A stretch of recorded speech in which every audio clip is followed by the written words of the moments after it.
Biafrans and IPOB worldwide, I present to you today, 2nd of August 2026, the head of the HDOS, Mazi, Chika, the Edoziem. HOD, welcome, and I have to hand the mic over to you. Welcome. Thank you so much, Mazi. Edoziem, I greet you from here. Good evening, good afternoon, good morning, and good night to you, wonderful Biafrans all over the world. My name is Mazi Chika Edoziem. I come from Ihe-Oma. Ihe-Oma is in Olo province of Biafra land. And it is by the grace and mercy of Chika that I serve the indigenous people of Biafra in the Directorate of State as the head of Directorate. Tonight, being the 2nd day of August 2026, an Afro day, I wish to address Biafrans all over the world, lovers of freedom, and the global family of the indigenous people of Biafra. My address today will be a concise and very direct one.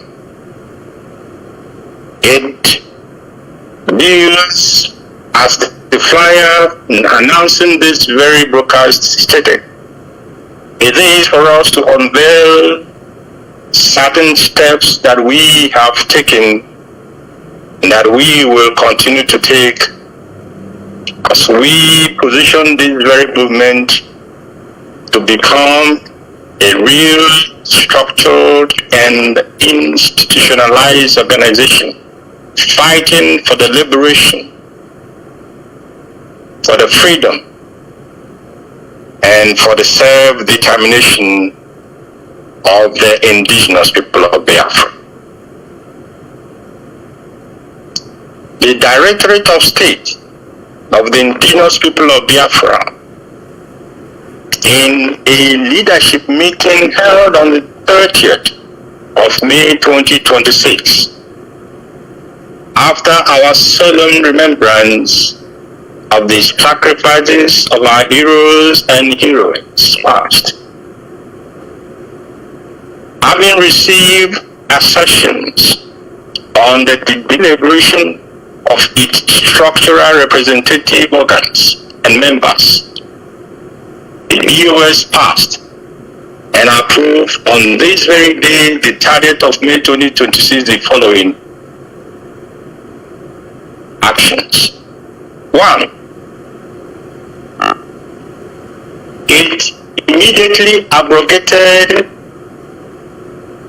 the IPOB Global Families Old Membership Oath of Allegiance, which came into effect on the 28th of July 2018.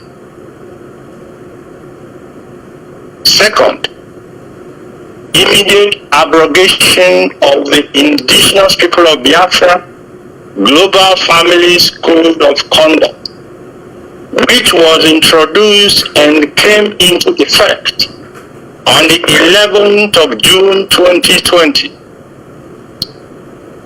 It is important for Biafrans to understand that the now defunct or abrogated IPOB Code of Conduct and the Oath of Allegiance were prepared and approved by the Directorate of State as evidence at the bottom of the Code of Conduct with the official stamp of the Directorate of State.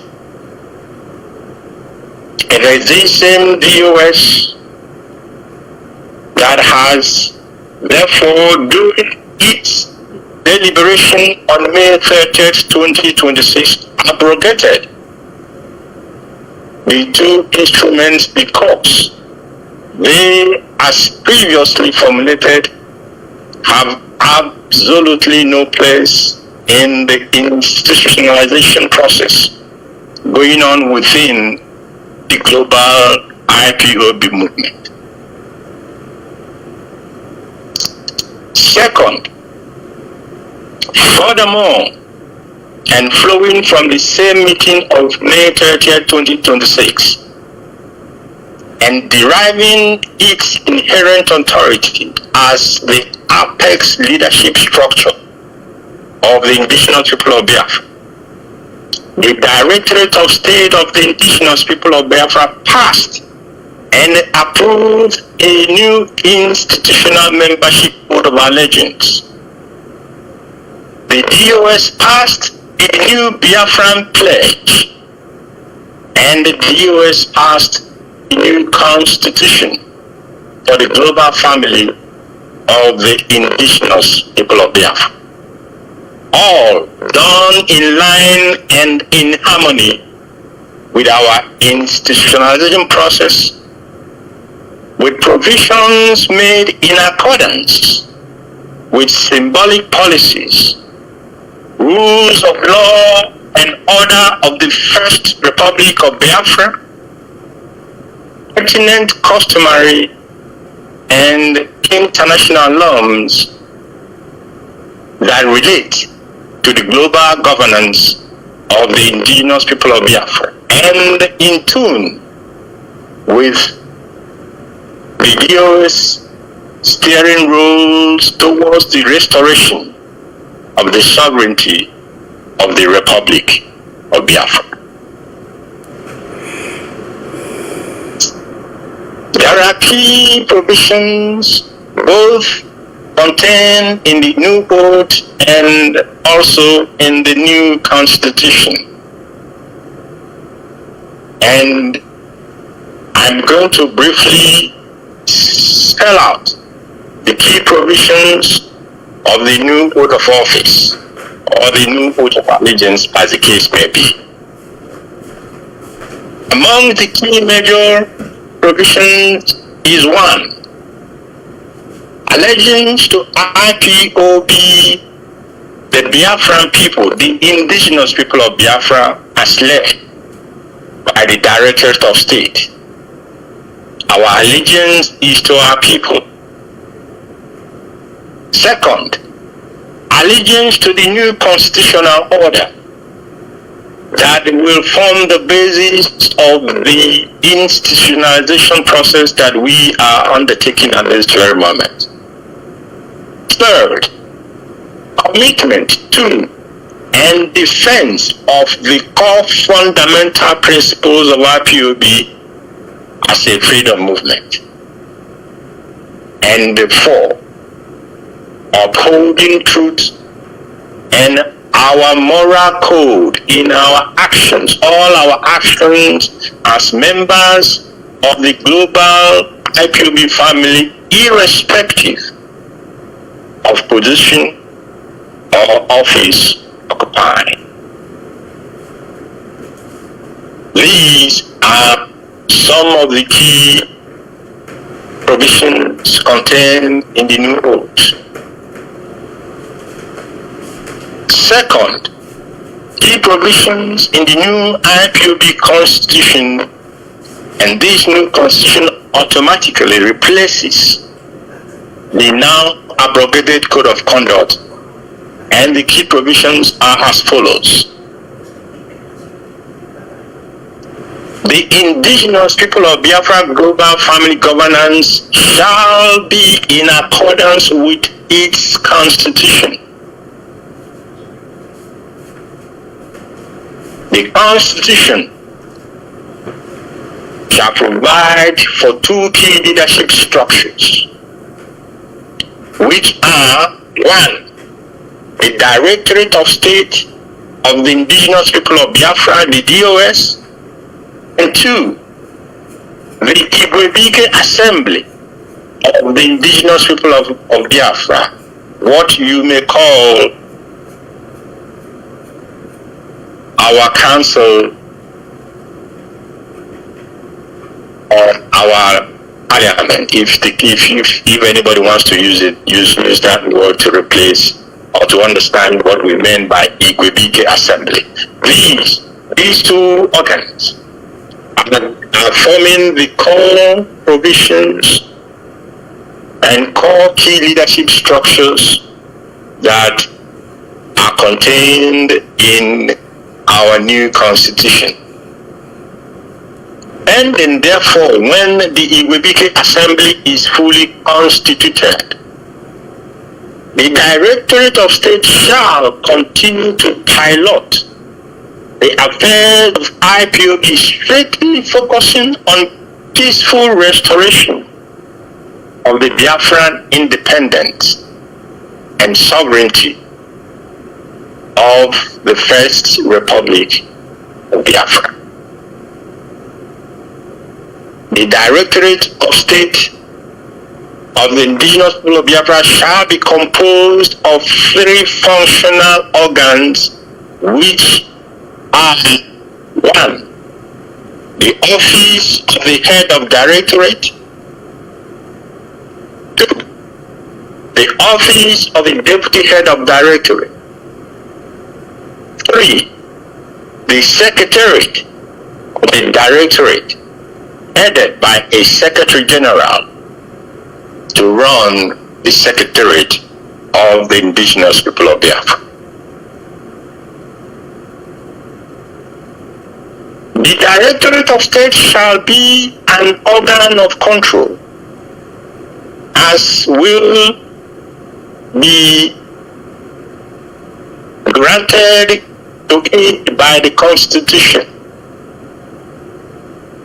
All members of the Directorate of State are officers of the Directorate, and at the same time, Directorate principal servants in their various capacities.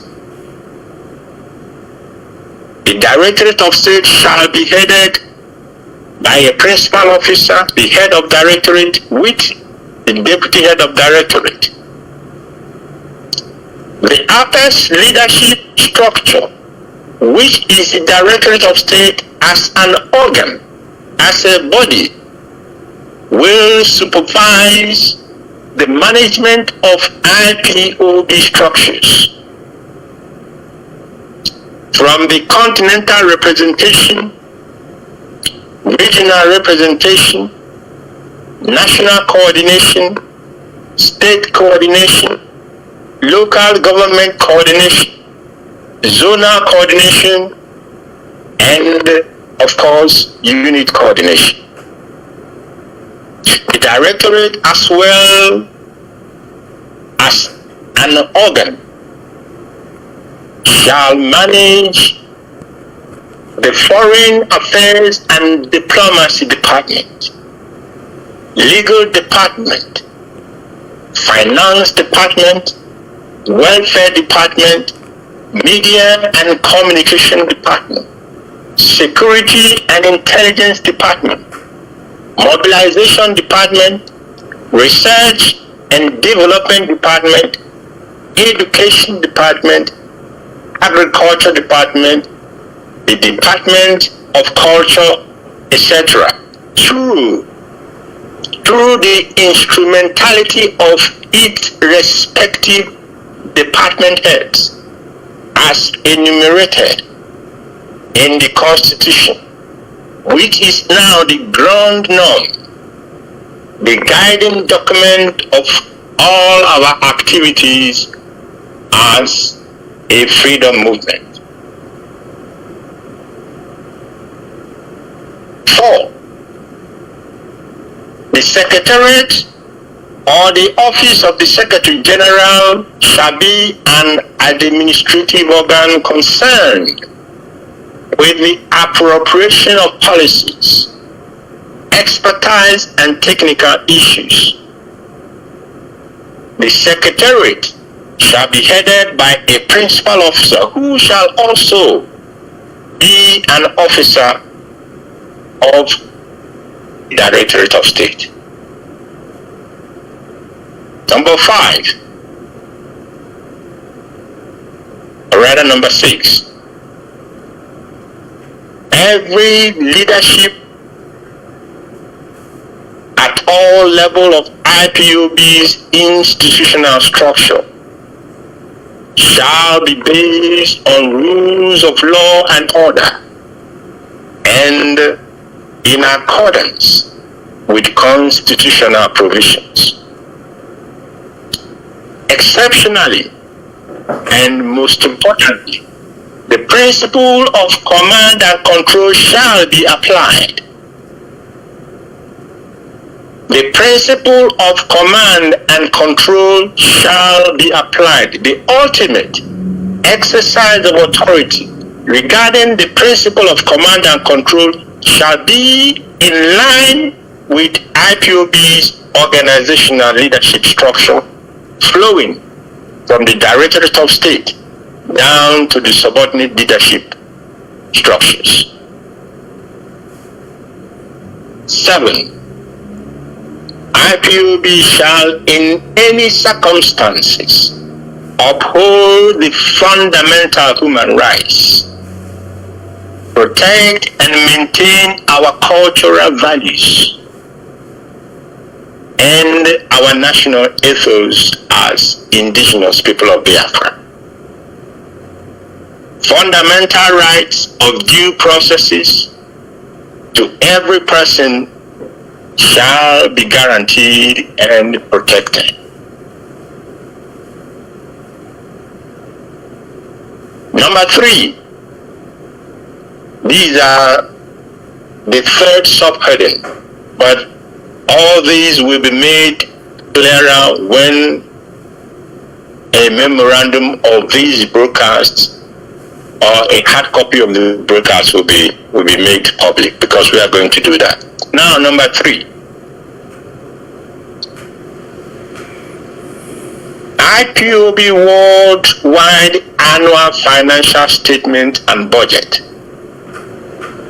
which is to ensure that we strengthen transparency and accountability in the management of public funds. And under this heading, number A, IPOB annual financial statements, the Constitution shall establish an audit department with the responsibility for financial audit, financial health check, and balances shall be presented to the DOS before the 31st of December each financial year for approval in the first month of the new financial year. And B, pluri-annual budget forecast reports shall also be presented to the IPOB DOS before the 31st of December of each financial year. And C, budgetary and financial reassessment or appropriation shall be done by DOS, the Directorate of State, with the pertinent organs and departments each mid-semester of the very financial year that we are in. Like I said, and announced on the flyer, this very broadcast will not be a very long one. We have decided to be giving and informing Biafrans gradually as we move along, as we unveil most of the key instruments that we are going to use to strengthen not only the movement, but to regain the confidence of our people and their support for our liberation and freedom as a people. And therefore, I am going to do something very key tonight.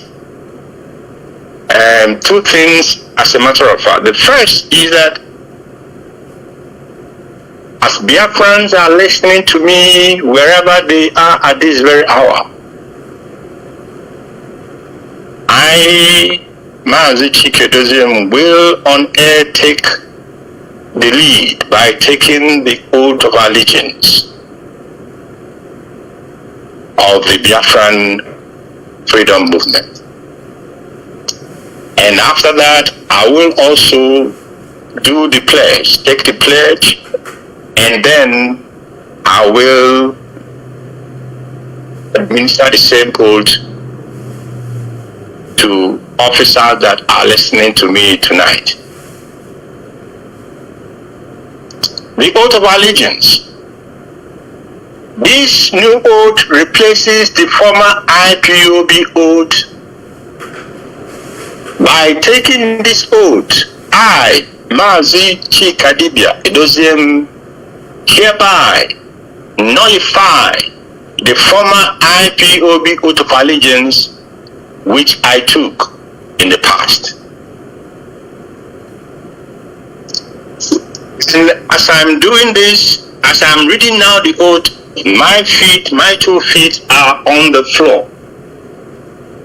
I'm standing with my bare feet on the floor, so that not only that humanity can hear me, but also that the spirits will also listen, and our ancestors bear me witness. I, Mazi Chika Edoziem,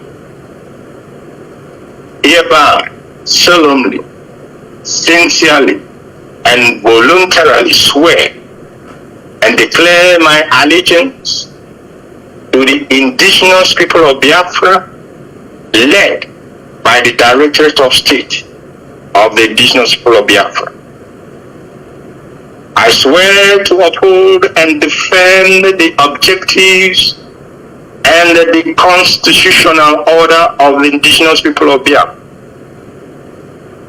I swear that I will never engage in any act of insubordination to the leadership, the Constitution, or do anything to jeopardize the restoration of the Republic of Biafra. I swear to faithfully and truthfully discharge my duties of membership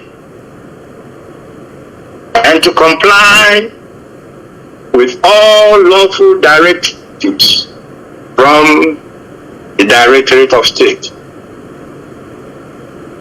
I affirm my commitment to the pursuit of the freedom, the dignity, and unity and self-determination of the indigenous people of Biafra. I undertake to preserve the integrity, independence, and constitutional order of the movement. I swear to protect and not to endanger the life of my fellow IPOB member, working in all sincerity and in all honesty for the restoration of the sovereignty and independence of the Biafran nation. I swear to uphold the moral code of the indigenous people of Biafra and never to use my membership, office, or authority for personal gain, for nepotism, for corruption, or for purposes inconsistent with the fundamental objectives of IPOB. I swear to this oath consciously and voluntarily, accepting the rights, the duties, and responsibilities of membership as enshrined in the Constitution. I swear that if I walk against the freedom of Biafrans, may Chika cut short my life. If I work truthfully and honestly for the restoration of Biafra, may Chika bless me to see and enjoy a free and independent Biafran nation. In Chika's name, I swear. He said, He said, now I will go to the Biafran pledge.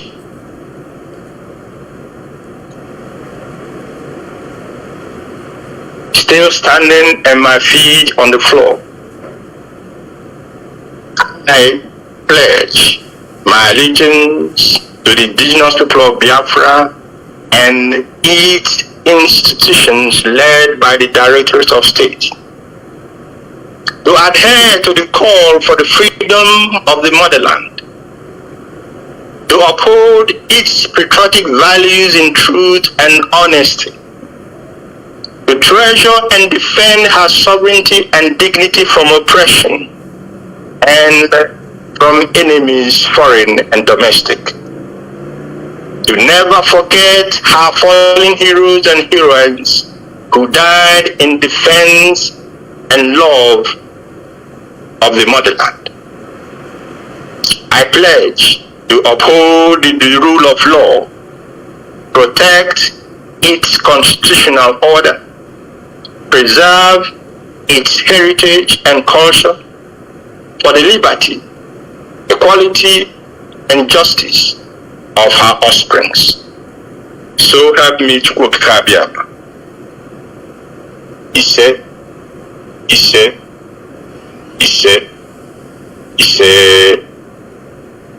and I want to ask every member of the directorate who is listening at this very hour, every continental rep, every regional representative, every national coordinator that is listening, every media personnel that is listening tonight, I'll give you 1 minute to get yourself ready. I will require you or request you to make a voice note as you take this oath, as I'm going to lead you into taking the oath.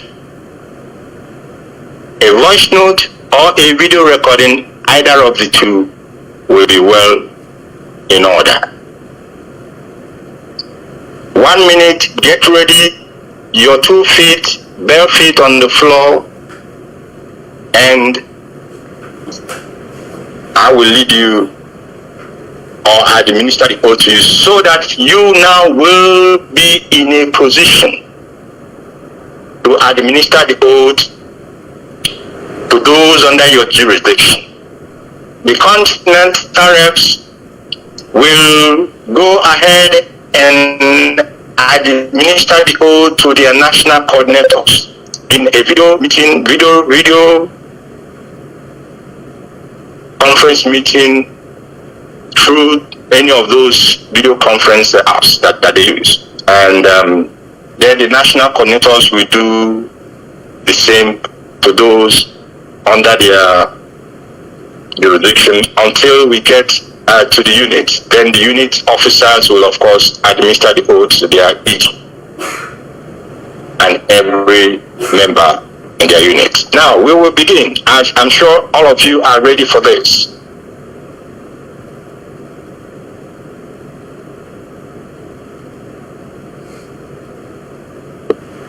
The oath of allegiance.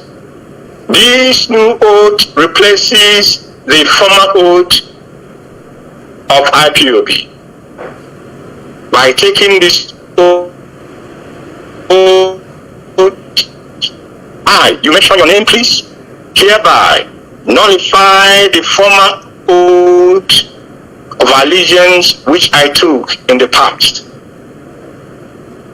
I mention your full names, hereby solemnly, sincerely, and voluntarily swear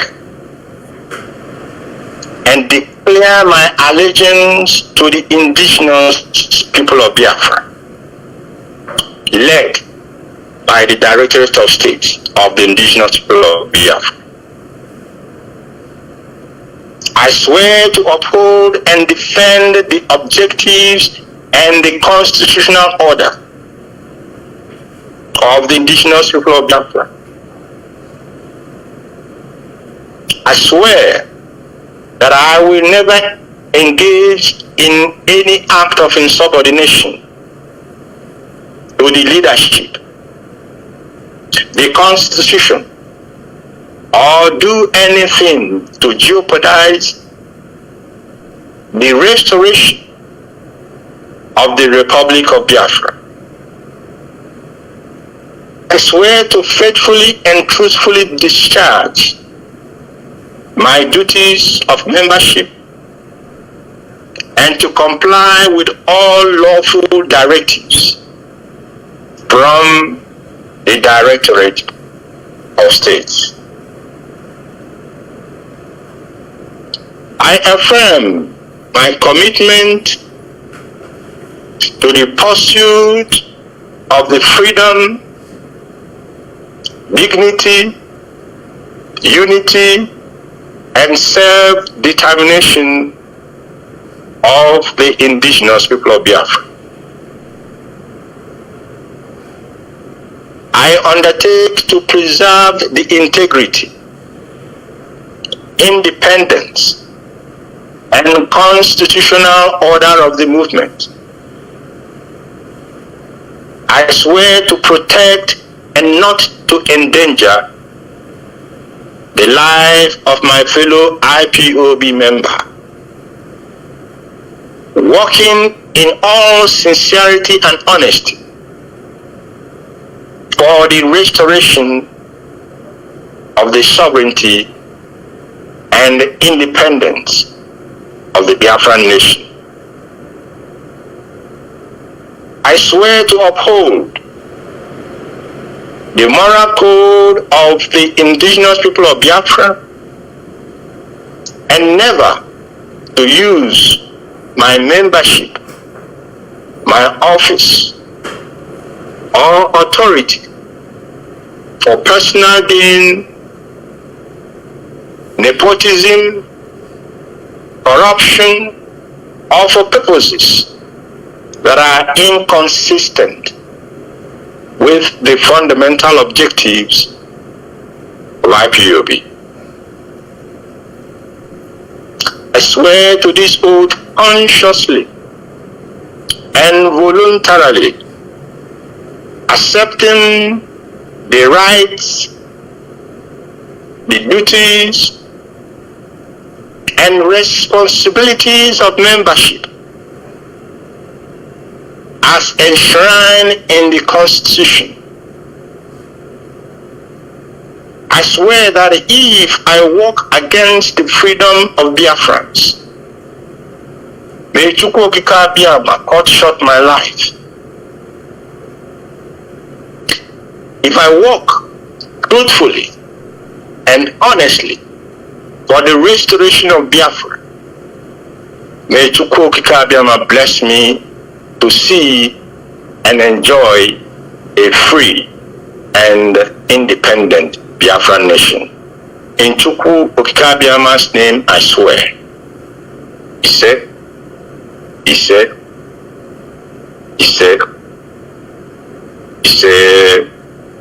now to the pledge.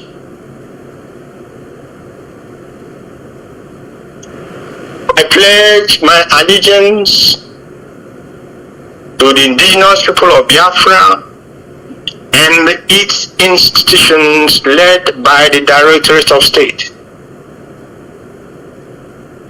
to adhere to the call for the freedom of the motherland, to uphold its patriotic values in truth and honesty, to treasure and defend her sovereignty and dignity from oppression and from enemies foreign and domestic, to never forget our fallen heroes and heroines who died in defense and love of the motherland. I pledge to uphold the rule of law, protect its constitutional order, preserve its heritage and culture for the liberty equality, and justice of our offsprings. So help me to quote Kabia. He said, great and wonderful Biafrans, this is the first part of the steps we are taking and we will be taking in order to make this very movement a movement that is focused on the objective of freedom of Biafran people. As time will go on, our constitution is being finally reviewed by the HDOS. A group of Biafrans came together and they were given the mandate to prepare the constitution for us. And they did a very marvelous work. I want to also, with this opportunity, thank all of them who spent weeks putting the constitution together. What remains is for us to cross the T's and dot the I's, and then take the draft to a printer who will now give us a very beautiful pamphlet, and this pamphlet will be distributed amongst the families of IPOB globally, so that each and every one of us, you will have the copy of the constitution with you. You will have a copy of the pledge with you, because the pledge and the oath, as a matter of fact, will form appendices to that very pamphlet, to that very constitution. So you will have all of them in one place, and do well to know them and know your rights, know your duties, know your responsibilities as a family member of IPOB. Whether you are an officer, a principal servant, or not, all our rights and duties as members are enshrined in that document, the new IPOB Constitution. I want to thank all of you for listening to me this very night. These very broadcasts will also be made available in, let me say, hard copy format. We are going to put it in the public domain before today is over. We shall make that public, so that those who did not listen, who did not have the opportunity to part of this broadcast tonight, they will please have the copy of what the broadcast was all about. I want to ask all of you to remain focused and remain dedicated. Our march to freedom is unwavering. Our belief in our cause is unrelenting, because our cause is a just one that we are fighting. We are fighting for a just cause. Igbo will say, what we are looking for is what belongs to us. And you can be rest assured that you have men and women who are dedicating their days, their time, their resources, their energy, their intellect into making sure that we are on the right path of liberation, and that this movement will focus on those fundamental principal objectives that formed the foundation of this very movement. May Chukwu Kikabiyama continue to give you strength. May He continue to imbue you with wisdom. What we need at this very hour and moment is wisdom above all things. Wisdom above all things. Many are there. People have agendas. They intend to distract us. But it is our duty.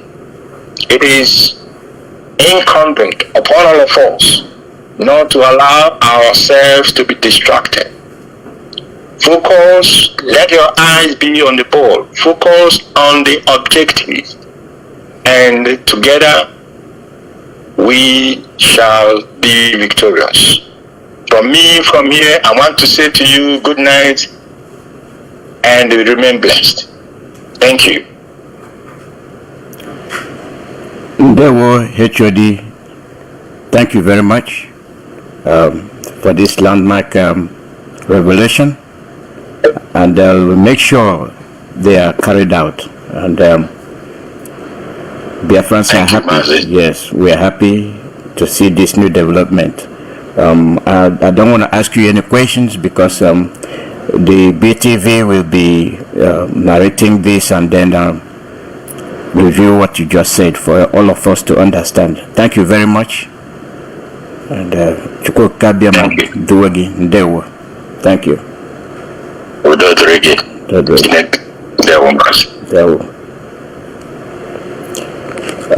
Our people, this is the end of the broadcast from HOD. Mazi, Chika, Edoziem. And like I told you, we will be going to join BTV for review of this broadcast.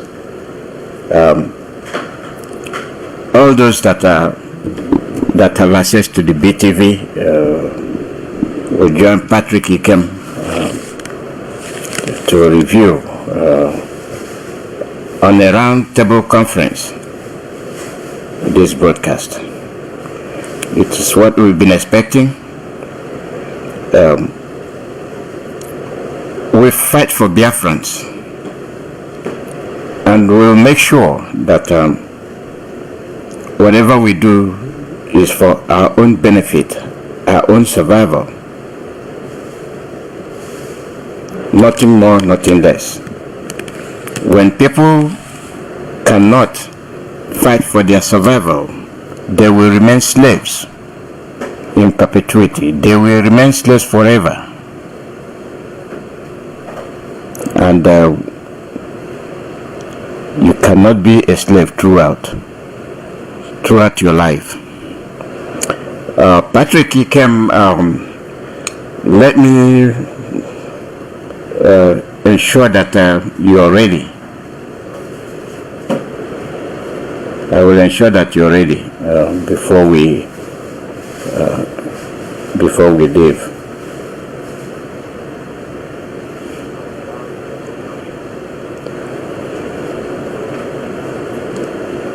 This is Radio Biafra USA.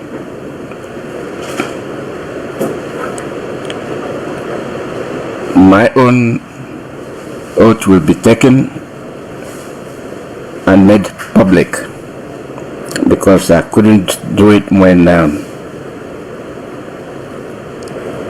he's on the radio. So there's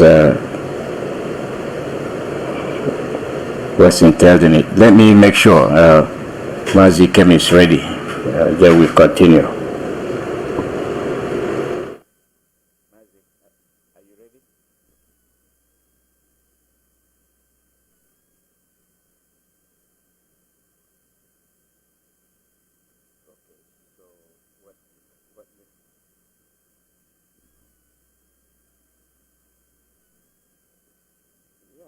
But it's not on yet.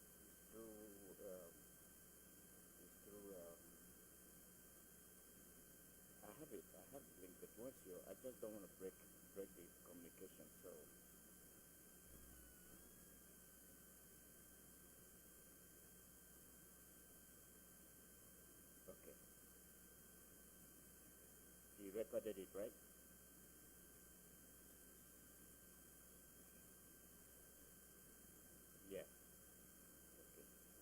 recorded.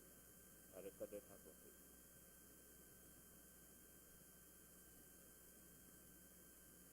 Yes, the group is assembling. They are coming together to make the analysis, and that's what we can do.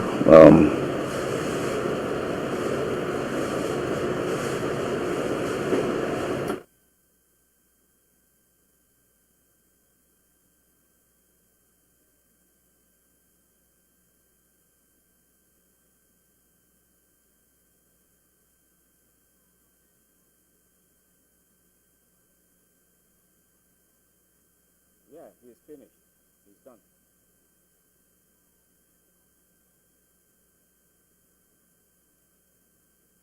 Yeah, do you want?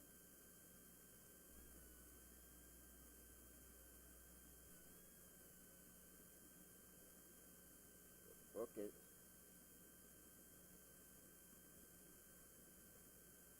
Wait a minute. Are you doing it on the page?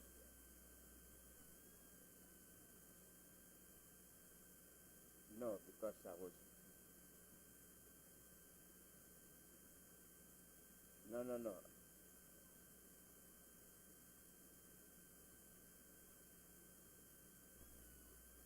Use yours. Use yours because I was monitoring a lot of stuff.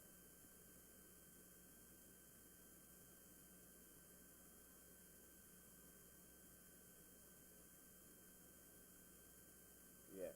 You'll be on. Yeah, you'll be on Facebook. Let me start playing music. Okay.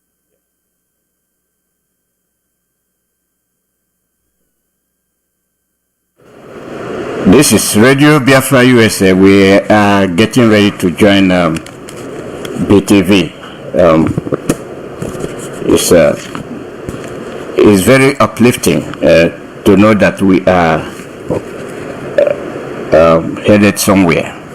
It's very, very uplifting. And I must tell you that when you know that you're heading somewhere, it gives you a lot of confidence. You'll be proud of yourself. You'll be proud of who you are. It's very, very interesting. Let's wait for them. They are assembling. They are assembling the materials, and you will listen to them. And, that's the way we do it.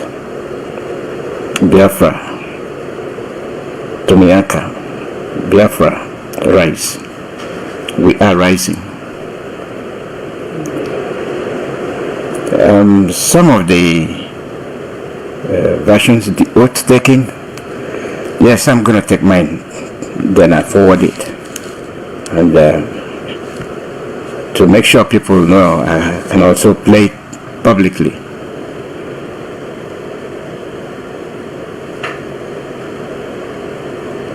And, do it for our people.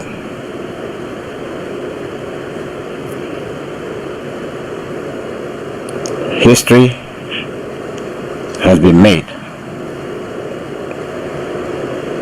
So that's what it is. Hello? Hello?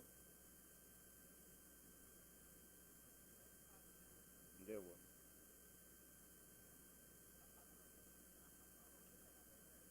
Yeah, we are on the air. You only do Chika Edoziem.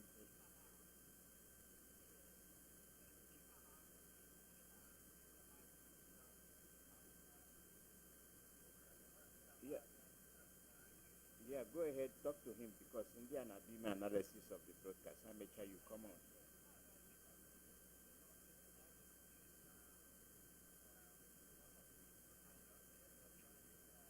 Yeah, yeah. we are linking BTV now. On her coming, they are going to broadcast and make analysis of what you say. So how much you continue?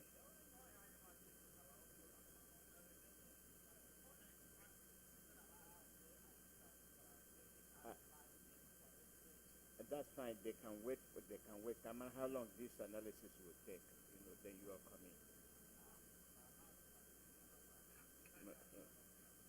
You know, but this is more important though. I thought that during the process of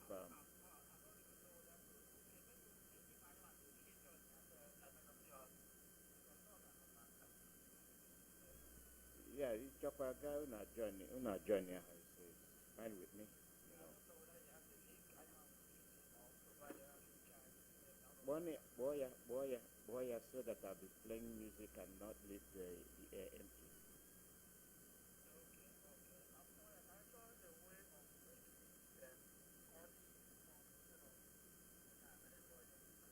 Okay.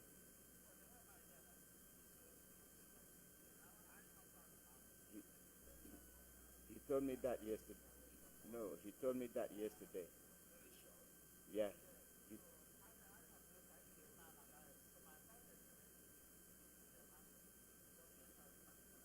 yeah. Yeah. That's fine. Very good. Okay.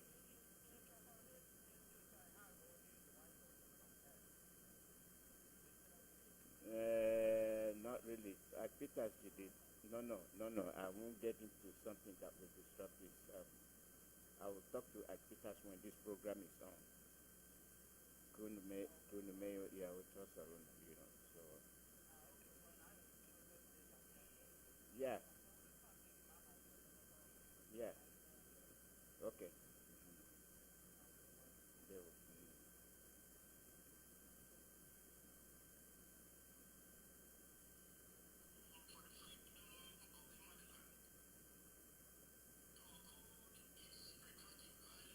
Truth and honesty. To treasure and defend her sovereignty and dignity from oppression and from enemies, foreign and domestic. To never forget her fallen heroes and heroines who died in defense and love of the motherland.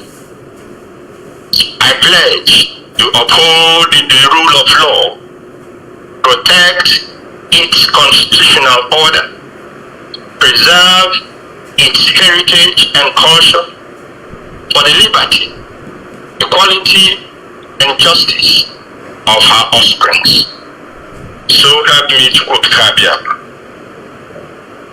He said,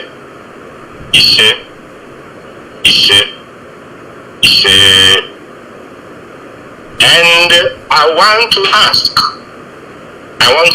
ask every member of the directorate who is listening at this very hour, every continental rep, every regional representative, every national coordinator that is listening, every media personnel that is listening tonight, I'll give you 1 minute to get yourself ready.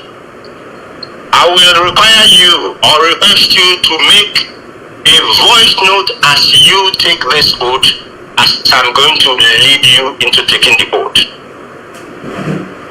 A voice note or a video recording, either of the two, will be well in order.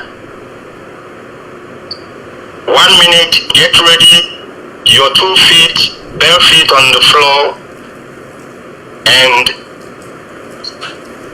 I will lead you or administer the oath to you so that you now will be in a position to administer the oath to those under your jurisdiction.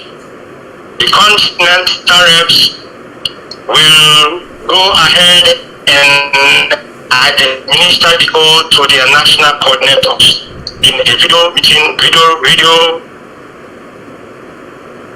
conference meeting through any of those video conference apps that they use. And then the national coordinators will do the same to those under their jurisdiction until we get to the unit. Then the unit officers will, of course, administer the oath to their each and every member in their unit. Now, we will begin, as I'm sure all of you are ready for this.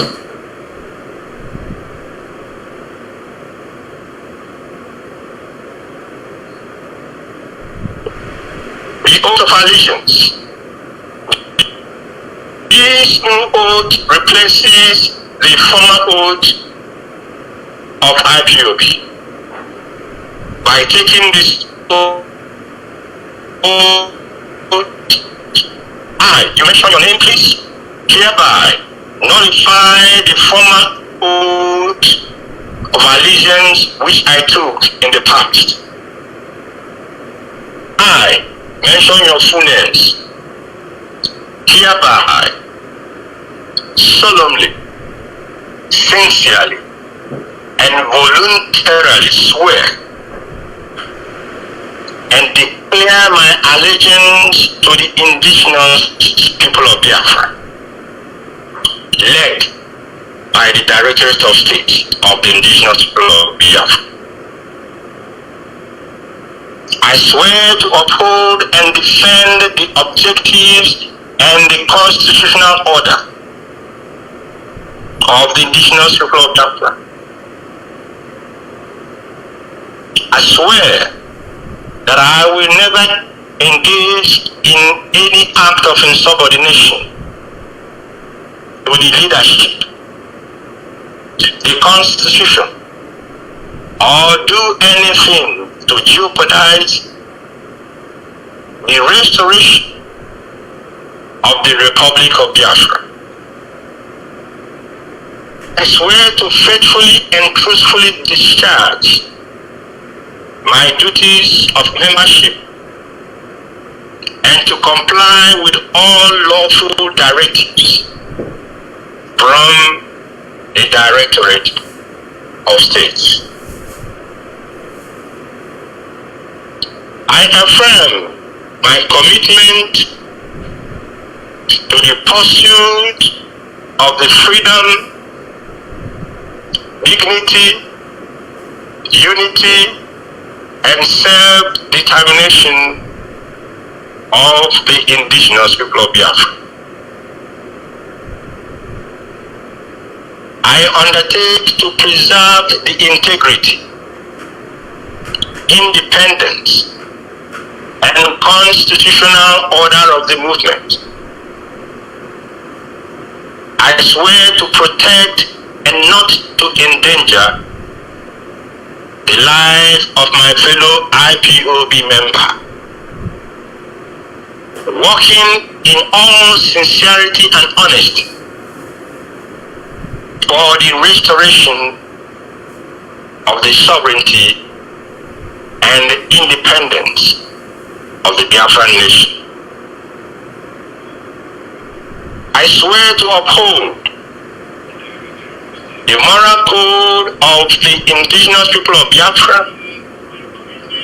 and never to use my membership, my office, or authority for personal gain, nepotism, corruption, or for purposes that are inconsistent with the fundamental objectives of IPOB. I swear to this oath consciously and voluntarily, accepting the rights, the duties, and responsibilities of membership as enshrined in the Constitution. I swear that if I walk against the freedom of Biafrans, may Chika Biafra cut short my life. If I walk truthfully and honestly for the restoration of Biafra. May Chukwu Okike bless me to see and enjoy a free and independent Biafran nation. In Chukwu Okike name, I swear. He said, he said, he said, he said, now to the pledge.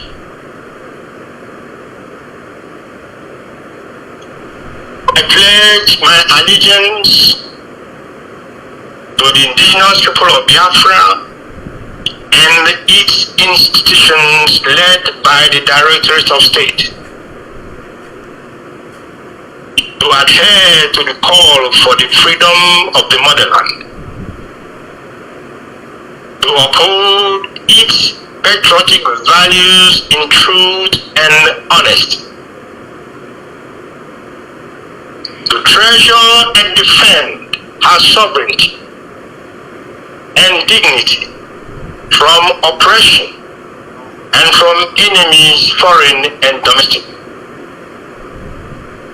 to never forget our fallen heroes and heroines who died in defense and love of the motherland.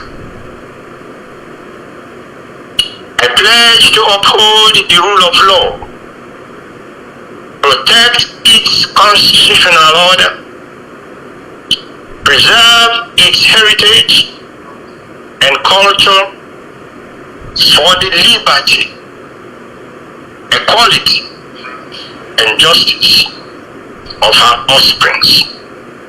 So help me, Chukwu Okike. He said, he said, he said, he said, great and wonderful Biafrans, this is the first part of the steps we are taking and we will be taking in order to make this very movement a movement that is focused on the objective of freedom of Biafran people. As time will go on, our constitution is being finally reviewed by the HDOS. A group of Biafrans came together and they were given the mandate to prepare the constitution for us. And they did a very marvelous work. I want to also, with this opportunity, thank all of them who spent weeks putting the constitution together. What remains is for us to cross the T's and dot the I's, and then take the draft to a printer who will now give us a very beautiful pamphlet, and this pamphlet will be distributed amongst the families of IPOB globally, so that each and every one of us, you will have the copy of the constitution with you, you will have a copy of the pledge with you, because the pledge and the oath, as a matter of fact, will form appendices to that very pamphlet, to that very constitution. So you will have all of them in one place, and you will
evening, good morning, and good night, Biafrans all over the world, depending on where you are watching us from at this point in time. I want to welcome you to BTV Europe. It's my pleasure to have you here once again on this wonderful, blessed day of 2nd of August 2026. A day we've been waiting for a very, very long time. And it is my pleasure once again to say welcome to BTV Europe. My name is Ikem Patrick DK. Earlier on we had Mazi, Chika, Edoziem, the head of Directorate of State, made a wonderful and outstanding broadcast. And in fact, the whole world is listening as we are also bringing the analysis to that broadcast. And I want to encourage Biafrans all over the world, as you join us in this analysis section, to help share the program. Make sure that you make it go round. We are on multiple platforms. We are on Twitter, we are on Radio Biafra London, we are on Rapture Media, and we are also on Telegram Live and BTV exclusive. I want to say welcome. We have a series of panelists standing by with us. Today is a day everybody has been waiting for, and we have lived in anticipation to hear as the head of Directorate of State reeled out the structural program and the institutionalization agenda of the indigenous people of Biafra. And for me, it is a great honor to be the host of this edition of our broadcast of the head of Directorate of State. And I have with Mazi Chika, Mazi Obasi. We have also Mazi Afonwa from the United Kingdom and Chuku from the United Kingdom. And we also have a sister, Chizwa will be also joining us from the United Kingdom. So we will be doing a kind of joint host program with our UK family, considering the fact that they are supposed to have their usual Sunday program on Radio Biafra London, but our analysis program have been able to encompass all of them, and we are going to run it jointly. And I hope that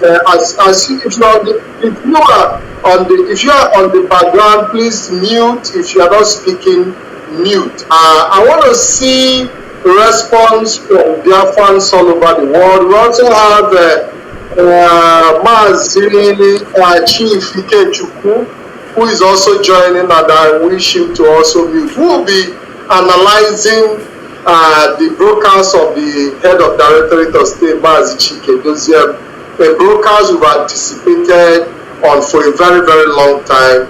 And I know that many of you followed that broadcast. We are also going to play some of the clips of this broadcast.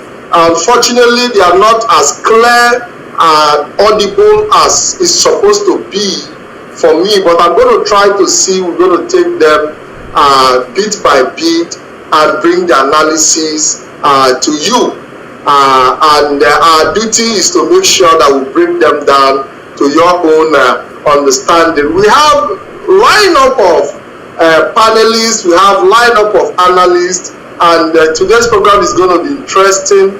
If you are joining us, please like and share. Very, very important, so that your neighbors, your friends, and your followers will also be able to join in the course of this analysis program. I want to see if I can bring in Mazi Chika Austin. Let's start from my right. Mazi Chika Austin.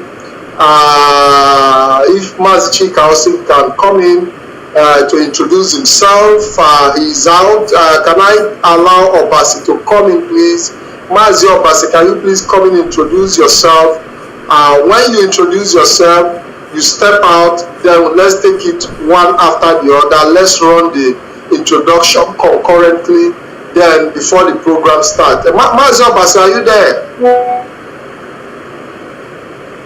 Yes, sir, I am. Yes, can you please introduce yourself, Mazi Obasi? Then we'll go to the next person. Hello, Mazi, and thank you for having me here. My name is Mazi Obasi. and I am here to join my comrades in discussing this landmark broadcast. I think that was the shortest introduction I can do. Thank you. Thank you very much, Mazi Obasi. We have broadcasters. Almost all the broadcasters are standing by because everybody want to make their own input in today's analysis program. We have Mazi Afunwa. Mazi Afunwa, if you are available, can you please come forward, Mazi Afunwa, to introduce yourself? Mazi Afunwa, are you there?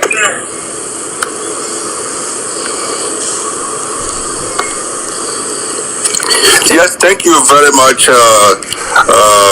Mazi Patrick. Can you hear me, please? 100%. You can hear me. Thank you very much. Yes, my name is Mazi Afunwa, calling from United Kingdom, member of the UK Cabinet.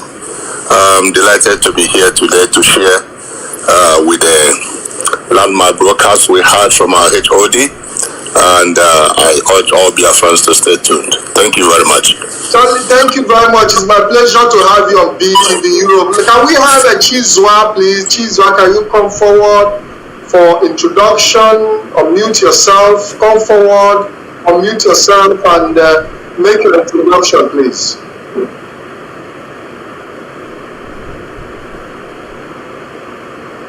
Miss Chizwa, can you hear me? Can you unmute yourself? Unmute because you are muted. Okay, let's take the next person, Mazi Kenna. Mazi Kenna, are you there? Mazi Kenna, can you please unmute yourself and introduce yourself to our viewers?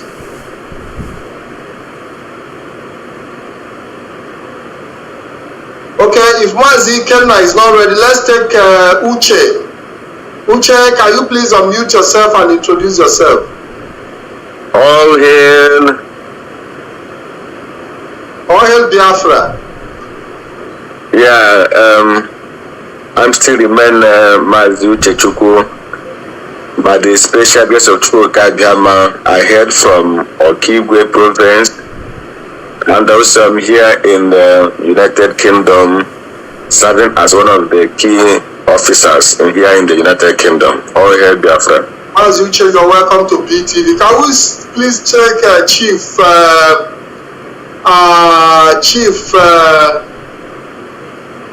Can you please unmute yourself? Can you please unmute yourself?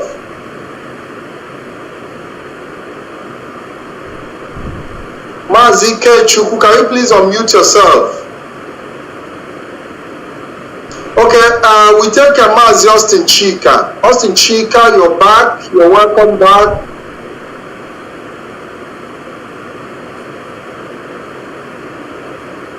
Mazi Austin Chika, can you please come forward and introduce yourself?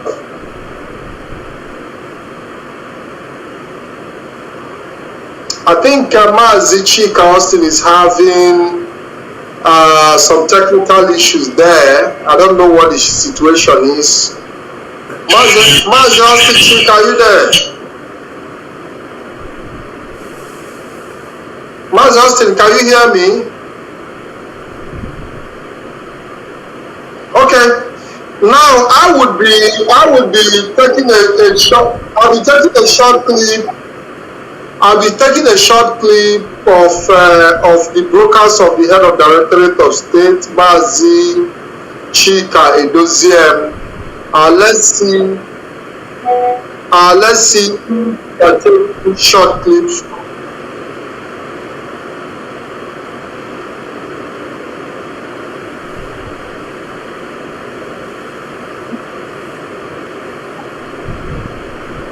Okay, can you please come forward to introduce yourself, please? But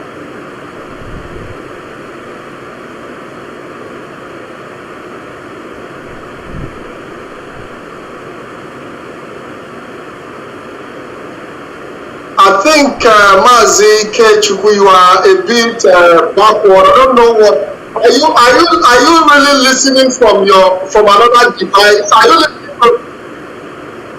I can hear you, but are you listening to us from another device, or you have any of your? Mazi Patrick, can you hear me? Can you hear me, Mazi Patrick? Yes. Can you introduce yourself, please? Okay. Now I would be taking a short. I'll be taking a short clip. I'll be taking a short clip of the broadcast of the head of directorate of state, Mazi. Okay, please, can you take him out so we can continue? I don't know if there is Chizo ready to talk. Is Mazi Afunwa ready to talk? So you can introduce yourself. I think you are having some issues. Mazi Ikechukwu, and you are having some issues with your system. I don't know what the issues are. I continue to hear echo. I can hear you, but I continue to hear echo back and forth. So it's important. I can hear you. Can you hear me now?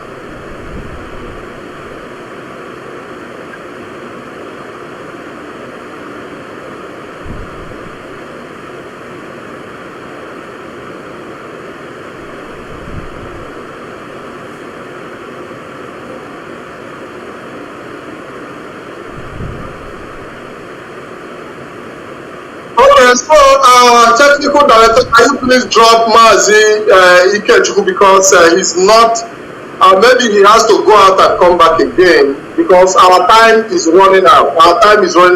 Let me take Mazi Obasi, because I noticed that also Mazi Chika is having technical issues, and maybe as a result of network, continue to go back and forth. Mazi Obasi, are you there?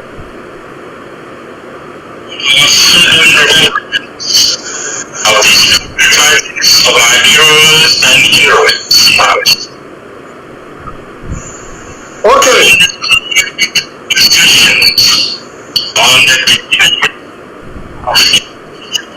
You are coming out. Can you hear me now?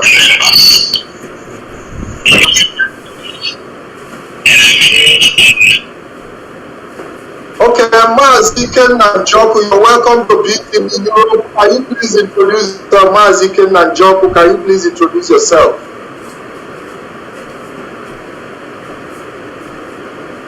Mazi Nanjoku, can you hear me?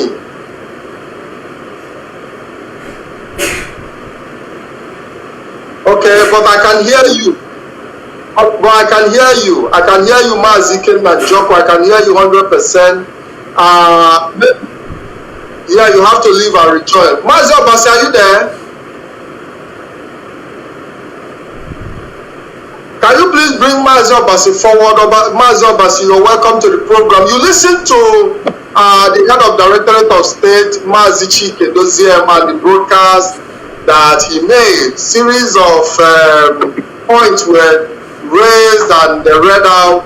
IPOB constitution also was presented to people, which is still in building process according to what he said. Tell us in your own understanding, how do you see the presentation by the head of Directorate of State, Mazi Chika Edoziem? Because the body presentation, first of all, then we can go into details. All right, thank you very much, Mazi Patrick Ikem. I hope you can hear me. 100%, go ahead. Thank you, and greetings to Biafrans all over the world. Like I said earlier, my name is Mazi Obasi, and today I call the El Clasico of the Biafra movement when we were anticipating this broadcast. And I want to say that what we have today was more than a mere announcement. It was more than a mere broadcast. This is one of the moves that signal to the world that we, as IPOB, we have gotten to that point where we are transitioning from movement to an institution, like we have said it a lot of times, but this is the signal that shows that the movement is to mobilize people. We have done the mobilization, and today's broadcast shows us that we are at a point where we need to preserve that continuity. We also see in today's broadcast emphasis on institution rather than individual. We also see a particular, how do I put it, a particular consistency in using the word or the phrase constitutional order, to represent the focal point of our allegiance, of our dedication, and zero about individual. In the oaths that was read to us, we realize that the emphasis is to the leadership and not to Mazi Chika Edoziem as an individual. So there is a mixture of so many things that brings hope to Biafrans, and at the same time, more than hope to IPOB members and Biafrans in general, it also brings a level of confidence to what I call the moderates, okay? Those who are neither IPOB nor One Nigerianist, but believe in Biafra and are looking forward to something sustainable, to something strong, to something they can say, okay, now I can be part of this. They are looking for something that, they can beat their chest and say, yes, I'm part of something that is bigger than me, that is bigger than individual. Today's broadcast, today's announcement, though it was just some snippets of what to expect in the Constitution, but the oath of allegiance, and the pledge give us some certain view of the things that should be expected. And I believe we, from now henceforth, we are going to attract so many of the so-called moderates into this struggle, and our desire to move forward will be unstoppable from now going. Thank you. Thank you very much. Thank you very much. I don't know who is available. I would have loved to see Mazi coming, or Chizwa. None of them have actually done an introduction. Mazi, can you hear me? Okay, you're welcome. You're welcome to the program. Okay. I think you've done Yes, I've done my introduction. Okay, yeah. So can you hear me? Okay, yes. Just like I put the same question to Mazi about how do you look at? Okay, tell us your opinion as to the presentation you had this evening from the head of Directorate of State. Your personal opinion, because let's see how I deal with the body. With the body of the issue before we go into full analysis. Yes. Okay. I patiently. I think every other person like me waited patiently for this announcement today. My personal impression from the onset, I saw it as a breaking news, and I saw it as a step, a million-mile step that starts with one step. And the tone of the HDOS was very emphatic and concise, and also straight to the point. He made it clear that he was going to make it short, but he captured all the key things that we needed to be said. Having said this, I think the first impression, first lesson he tackled was the abrogation of the IPOB oath of allegiance and also the code of conduct. Because people will say there will be no end until the beginning ends. We all had the previous oath of office or oath of allegiance, and there's need to put an end to it for the beginning, for the new one to emerge, and that is what he did in one breath. He abrogated it, and as well as set the pace by taking the oath of allegiance and the pledge himself. So it was on a very emphatic note that will encourage every IPOB, knowing that this is a new beginning, I would say.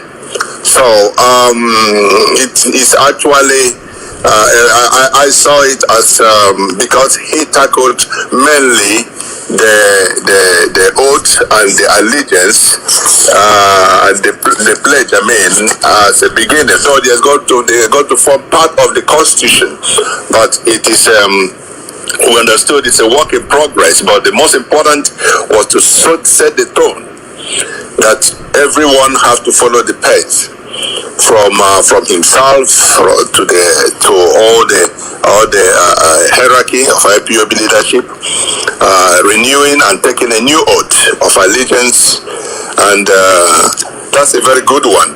So I think for those who are not even IPOB, this shows actually that IPOB have a roadmap, because this gives a very clear direction where we are headed. And also he continued to emphasize that IPOB believes and still believes in peaceful, as a peaceful movement, to distinguish us from any other thing that might be happening that will be labeled on IPOB. So it is very important for our people to bear that in mind, that IPOB remains a peaceful movement. So the key provisions of the new order, the allegiance to IPOB, he continued to use our people, allegiance to our people, and the DOIs as the institution. So it's focusing more on the body of the institution than individual, to compare with what we had in the past. So the new constitution order, upholding the moral code. He made mention of the moral code. Yeah, but we have to go into all that. We have to go into all that in the course of our analysis. I thank you for what we just needed was a summary of your own view about the entire presentation. But we'll go into details as we move forward. I want to see if Chizwa can respond. Chizwa, you are present, but you're not responding. Can you please come forward? Or I would like to take Uche, if Uche is available to talk to us. Uche, are you there? Can you please unmute yourself and come forward so I can put my question across to you? Are you there, Uche? Okay, if Uche is not there, let's see if we can take Mazi, Iken and Joko. I don't know if you've been able to resolve the technical issues. Iken and Joko, are you there? Can you please come forward and unmute yourself? Yes, thank you. I'm here. Thank you very much. You're welcome to BTV Europe once again. Mazi, Iken and Joko, can you please give us your own perspective to the broadcast of the head of Directorate of State this evening? Okay, thank you very much. Full details. Sorry, say it again. Give us your perspective before we go into full details of the entire broadcast. Okay, first and foremost on the oath, Scotland has been the champion of trying to make sure that at least the oath of allegiance that we take not only includes the detriment should we not obey the oath, but that it should in addition include a benefit. And in fact, we are happy that in the pledge that was reflected, so that you have that incentive that in as much as you abide by that oath, that you will get a reward out of it. So we are really happy on that. And the mention of our Biafran people, the fact that the oath emphasized that we must not harm ourselves, that we must be dedicated to the actualization of a sovereign state of Biafra, and the fact that everything is geared towards the restoration of Biafra is honestly a very welcome development. But on the constitution itself, I have been myself in a private capacity champion of constitutional frameworks, and I believe that the struggle for the self-determination and liberation of the Biafran people from Nigeria is not a thing that is going to happen by means of a dramatic revolution. Of course, if it happens by that, then hurrah. But I believe that our liberation is not something that is going to happen by means of a dramatic revolution. As a result, it is something that we must get prepared to pursue it through a careful, meticulous succession of maneuvers, moving at the right moment and at the right distance, because of the various minefields that are for us. So in this constitution, I believe that the right thing has been done, because it is meticulous and it is prepared to move us towards that right distance and at the right moment.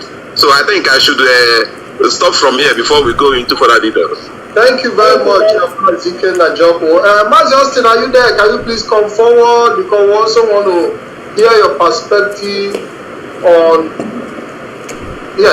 today's live broadcast. I don't know if I'm coming out loud and clear. Go ahead, Mazi Austin. Go ahead.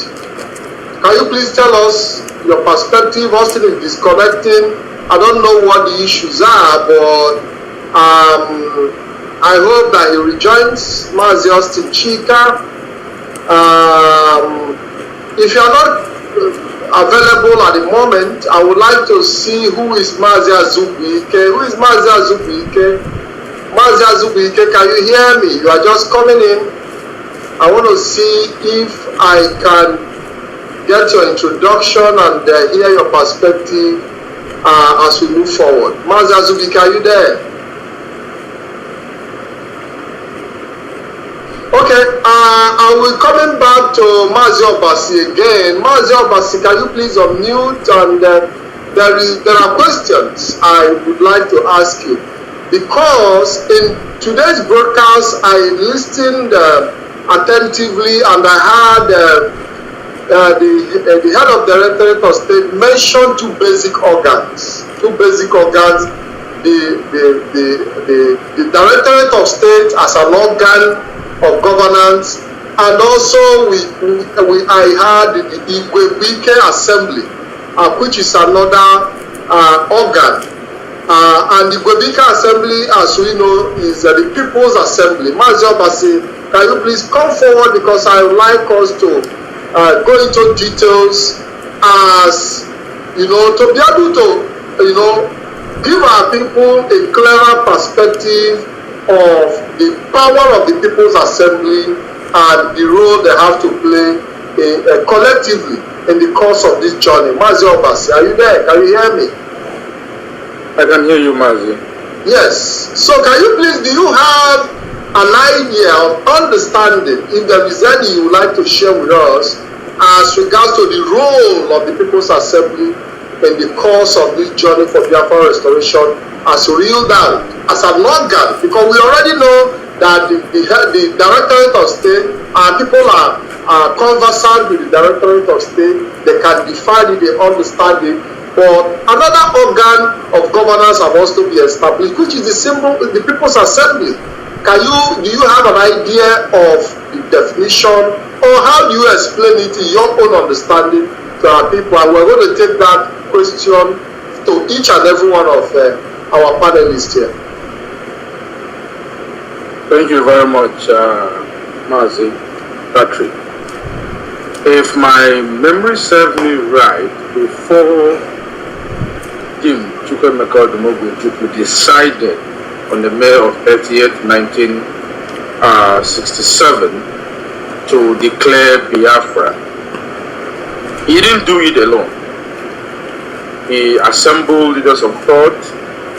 He assembled an assembly. He assembled the people, and he sought for their opinion, and he sought for their authorization. You see, power and authority are two different things, and sometimes we mistake these two. I'll give you an example with NEPA, okay? Let me use the word NEPA, that's what people are mostly accustomed to. When you connect your electricity from the pole to your house, it will power your equipment, all right? But when you do that without the authorization of the NEPA officials, it becomes an illegal connection and you can have problems. But there is nothing inferior in the power you are using. You are just using it without authorization. And when they come in and say, okay, go ahead and connect it, you don't have officers who will take care of that later, and you do that on your own, you are not liable because they have authorized you. This announcement of this particular organ, it is a recognition of the fact that the people need to play in their own leadership. The fact that the DOS have included this IPOB, which is like our National Assembly, it is to tell you of the democratic nature of this movement, even though it has every outlook, or it has every function of a command and control. But it tells you that this command and control comes into play when a decision has been made and it is to be implemented. So they are carrying the people along. They are not there to just lead from whatever they think. They want the people to be part of the decision making, and they have given them that autonomy as an organ of their own to be able to function. But note also that these organs come under the oversight supervision of the DOS. So I think it is a signal to all Biafrans that the DOS are not going to lead you from a distance. You are going to have a say in how you are being led. But once that decision is taken and it is for implementation, then the command and control steps in, and that is the only way we can ensure that it is implemented without any form of relapse.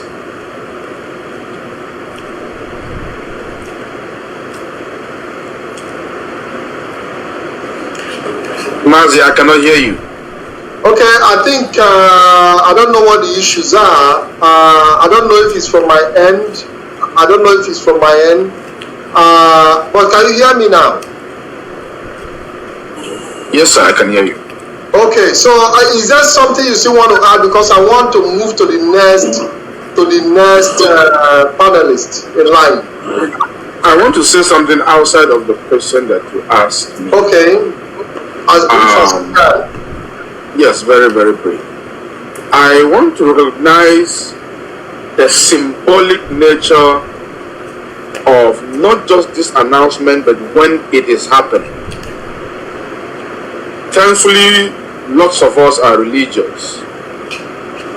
The number 8, which is the month of August, is spiritually, esoterically, a number of new beginning, a number of rebirth. And this happened to be happening on this month. the month of August.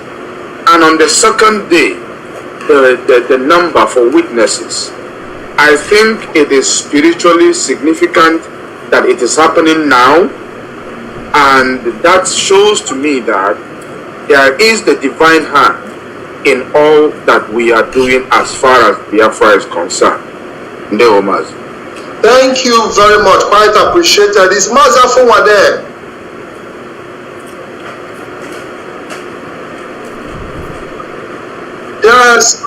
Yes, thank you very much, Mazi Afunwa. Briefly, I want to see how we can make it as brief as possible so that this can go around.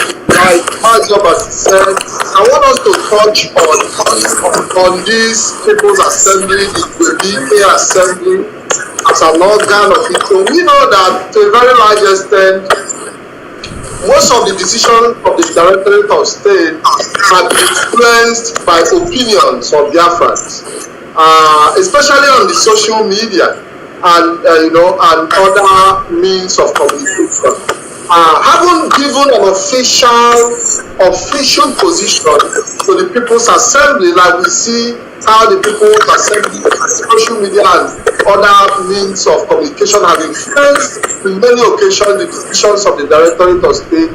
Haven't made it now official. To what extent do you think is going to help the struggle for Biafra restoration? Very brief, you have 3 minutes. Thank you, Mazi. I think the main mention of the People's Assembly, the BK Assembly, is a welcoming development. Having said this, I think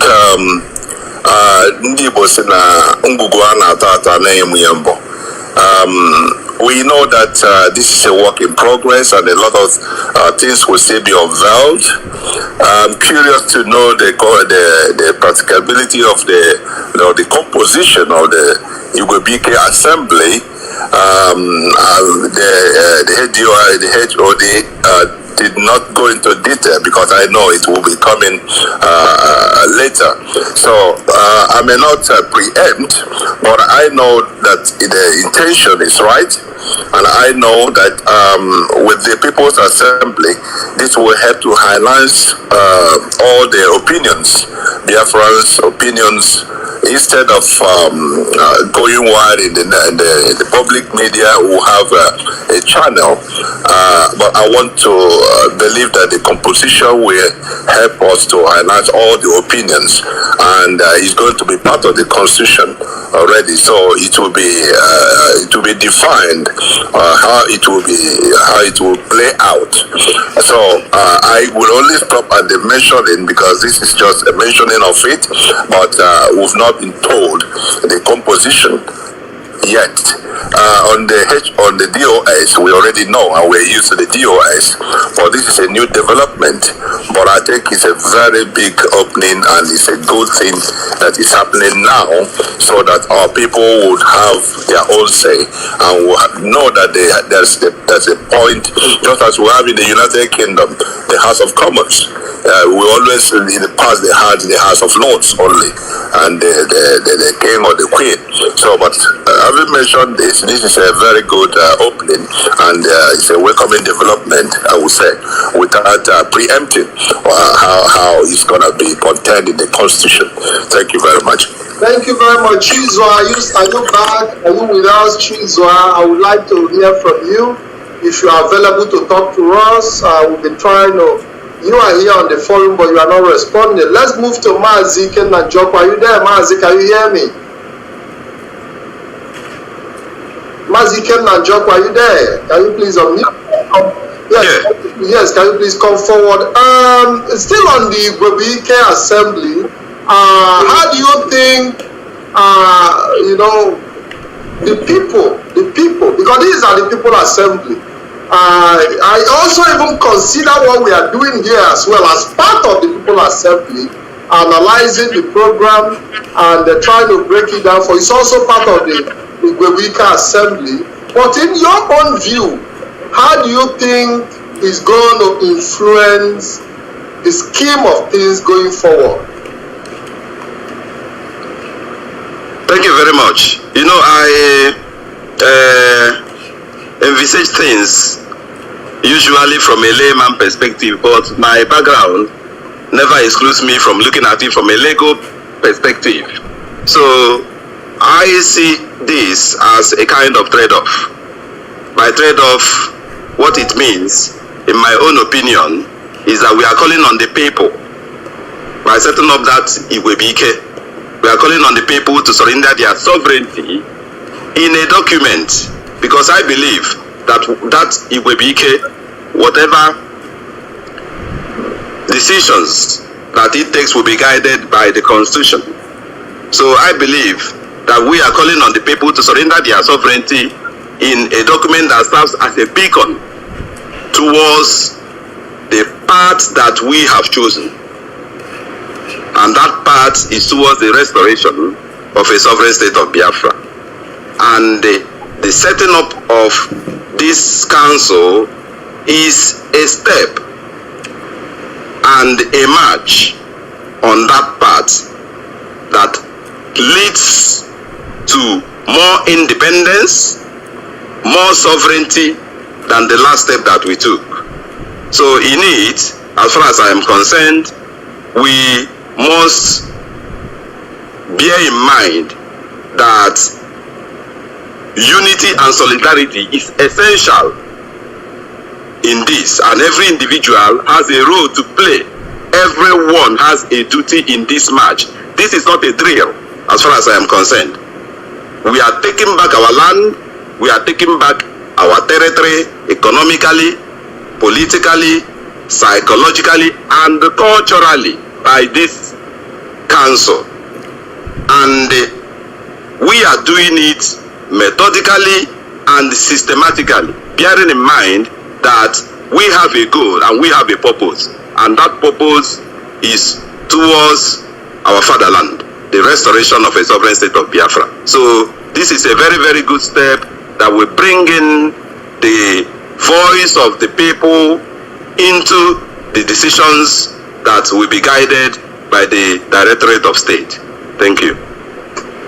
Thank you very much. Thank you very much. That's a wonderful one. Uche, are you there? Uche, can you hear me?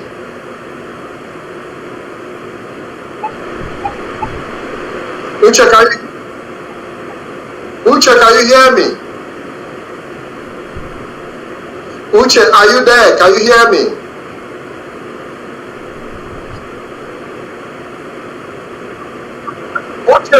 Uche, can you please mute yourself?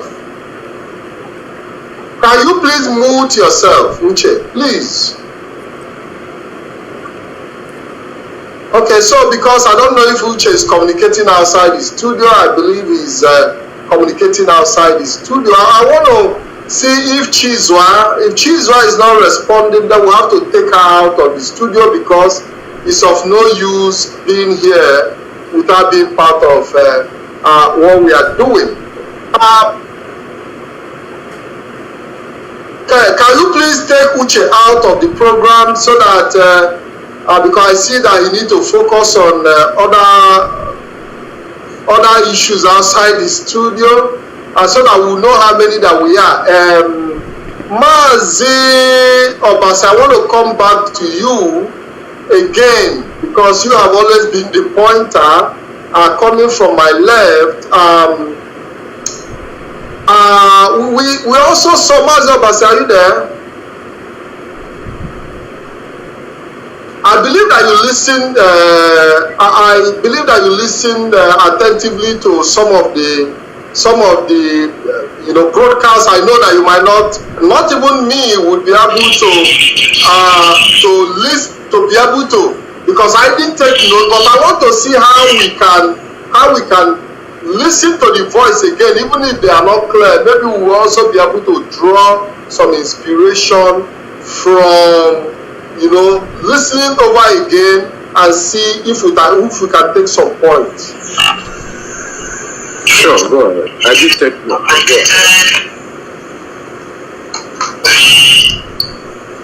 IPOB global families or membership organizations, which came into effect on the 28th of July 2018.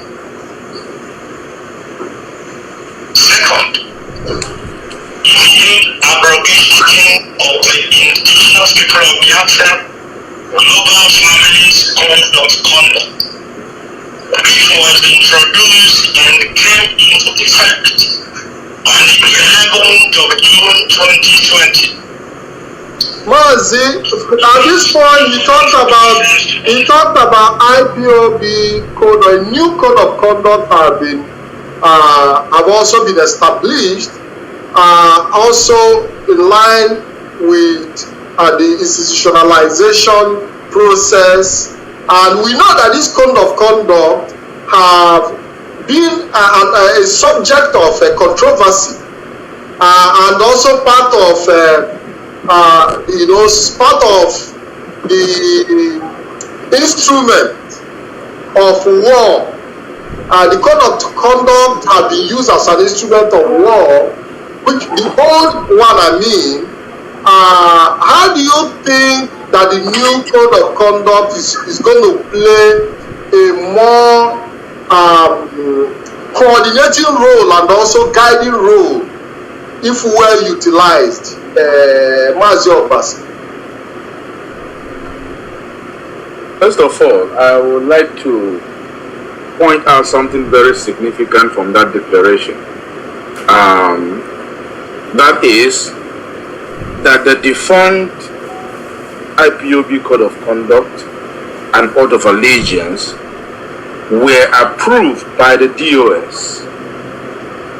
If you read the preamble, I think the last paragraph, you realize that it makes mention of the leadership of IPOB being those who came together and decided to put together that code of conduct. I have made this point several times.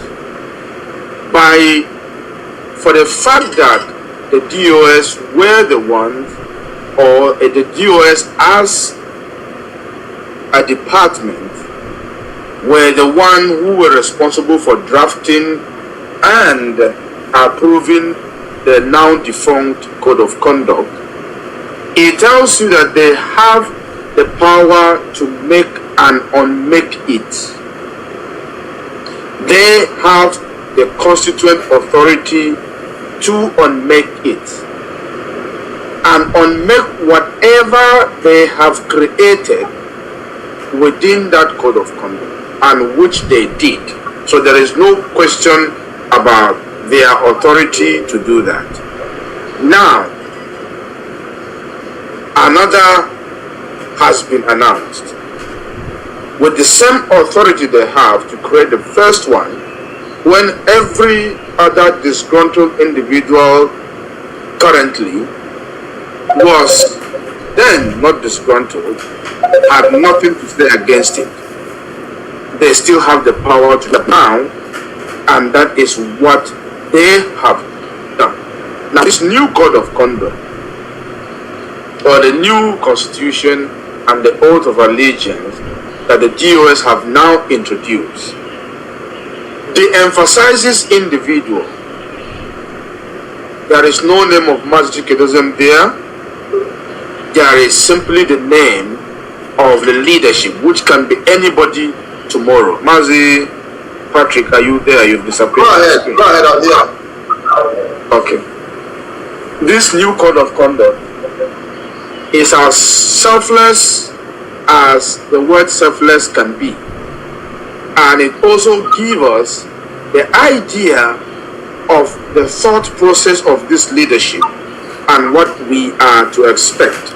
Now, that there is an important part of the pledge that I want to, let me look at my notes, that I want to mention of.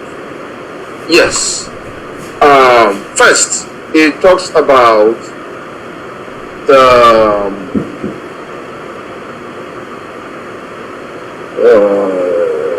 first of all, it talks about swearing to comply with all lawful directives. This tells you that there are directives that are unlawful. So they are putting themselves on the spot to tell you that we are going to be doing the right thing our directives shall be lawful, and you are bound by that. As long as they are lawful, you need to abide by it. This means that we have a principle that we are peaceful. We want to fight for our freedom through a peaceful means. Should there be any directive for violence, you know this is not a legal directive. You know that. Should there be any directive to utilize funds in a way that does not go with the financial principle, you know you are not bound to obey that. So we have moved from just custom, from oral tradition, into a complete institutionalized system that is governed by law. And the last point says, is the part where you actually, swear to uphold not just the Constitution. I think it's important to note that, but to uphold the constitutional order.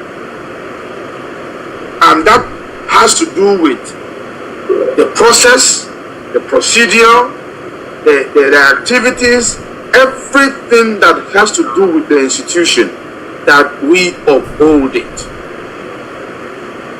No, Mazi. Thank you very much. Mazi Ikechukwu, I don't know if you are ready to talk to us now. I don't know if you've sorted out your technical issues. Are you there?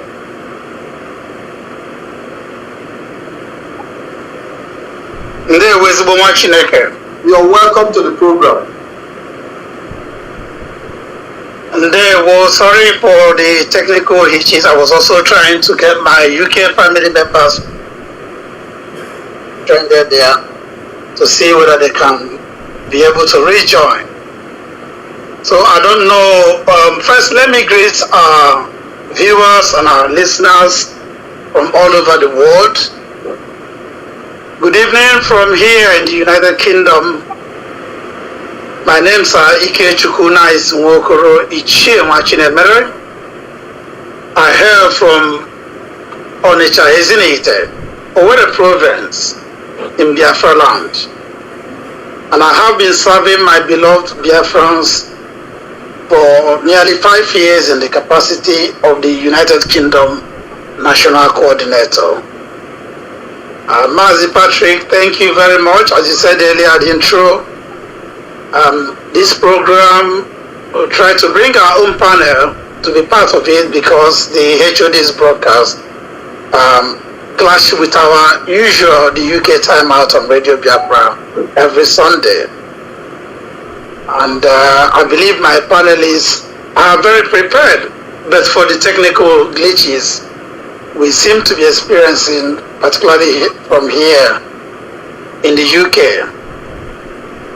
I don't know where, I was listening a little bit, and I must thank the other panelists, Mazi, Chika, Austin, Mazi Obase, I think Mazi Clement, and others who have been on this panel tonight, analyzing this landmark broadcast, national broadcast by our able head of the Directorate of State, Mazi Chika Edoziem.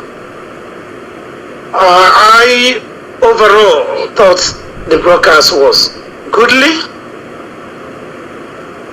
and it was also a very welcome development, touching the key instruments of institutionalization.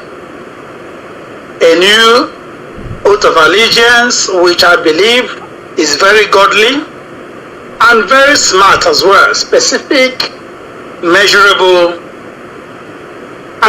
accountable, I would prefer to say, very realistic oath, and rewarding oath for that matter, and very time bound. The basic differences I noted in the comes from the fact that it is pure allegiance to Biafra nation and Biafra people, without any allusion to an individual or group of individuals, but also embodying the authority of the Directorate the leadership authority of the Directorate, as well as the symbiotic mutual contract of membership of the indigenous people of Biafra.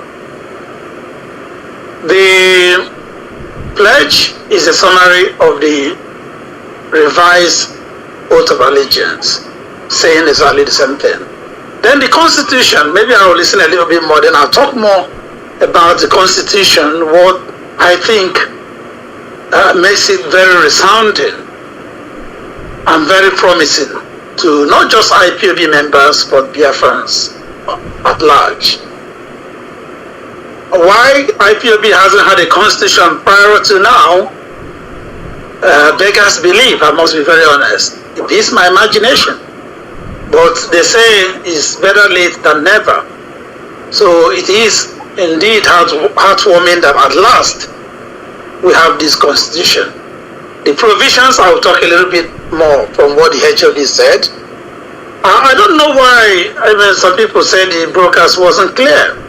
I listened to the HOD from the word go to the very end of it, and it was crystal clear on my laptop where I was listening from. So, again, it could be global technical problems depending on your location and the environment as well. But what I could make of it in a nutshell, just allow other panelists come in before I dive into my understanding, is that this constitution now completely abrogates the old code of conduct. It replaces it in context and contents. So we await it with great anticipation. Here in the UK, I've immediately summoned an emergency meeting of my national cabinet and all coordinators, so that I will administer to them the new oath of allegiance and the pledge, and urge them to immediately do similarly to their various zones and family members in. So whoever now has taken this new oath, renouncing the previous one, which my wife used to describe as demonic, because of certain words and proclamations in it, I do hope that I will have a good sleep in my home tonight when I share with her the good news of this new or revised oath of allegiance that is very godly and goodly indeed. Let me take a break for now. Okay, I'm going to throw a second question before I move to just so you can respond to me in 2 minutes. In 2 minutes. Yes. With what we had this evening, in details, and how composed the entire article was rolled out, what signal do you think it sends to the world? About what signal do you think that the institutionalization of IPOB sends to the global community? So certainly, my brother, it tells the world that we mean business, that we are serious to indeed reclaim our sovereignty, that the restoration of Biafra as championed by indigenous people of Biafra, IPOB, is not rhetorical. It is not gainsaying. It is not radio razzmatazz or media euphoria. It means that we are organizationally sound and well rooted in the fundamental principles of actualization of a nation. I can't tell you how happy I am tonight, and I think I'll pop a little champagne at the end of this program to celebrate it, because this has indeed announced to the whole world that IPOB has arrived for the very first time in 13-14 years of the existence of the indigenous people of Biafra. IPOB has arrived. The Igwe Assembly, I call it People's Parliament, because that's how I say it. It's quite unique. It is what we've been championing here in the United Kingdom when we always say community engagement and mobilization. We need to get our people to have a buy-in in Biafra restoration of IPOB. Because at the end of the day, it is not only IPOB members or supporters or fans that will vote in the referendum, which is our peaceful route to independence, but it's also every Biafran who have a say. So this unique provision in the constitution of IPOB provides the fulcrum for participation of our people. It also energizes our people towards very sincere, conscientious mobilization effort and conscientization. Now, he has sent a message to the world, not just that we mean business, but we are in business of restoring Biafra.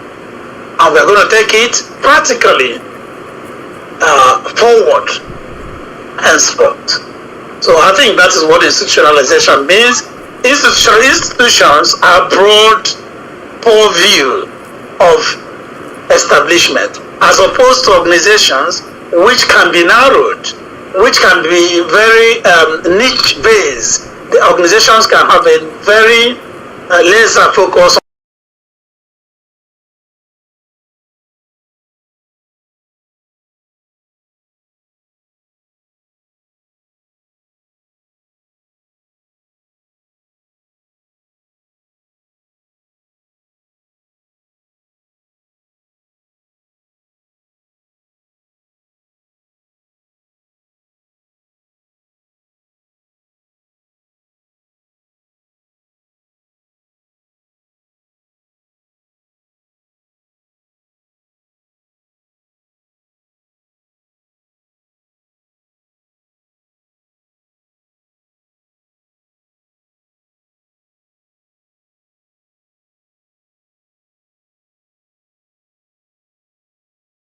So as we do go, for example, on our evangelization with our flyers, you could always go with the hard copies. If anybody wants to take pictures of them, whatever, or if we have the e-copy that we can send to people after speaking to them, they will go home and study it. As I said, I can't wait to receive it and go through everything in detail. I strongly believe this is a landmark document similar to the Ahena Declaration, which was composed by eminent erudite Biafrans.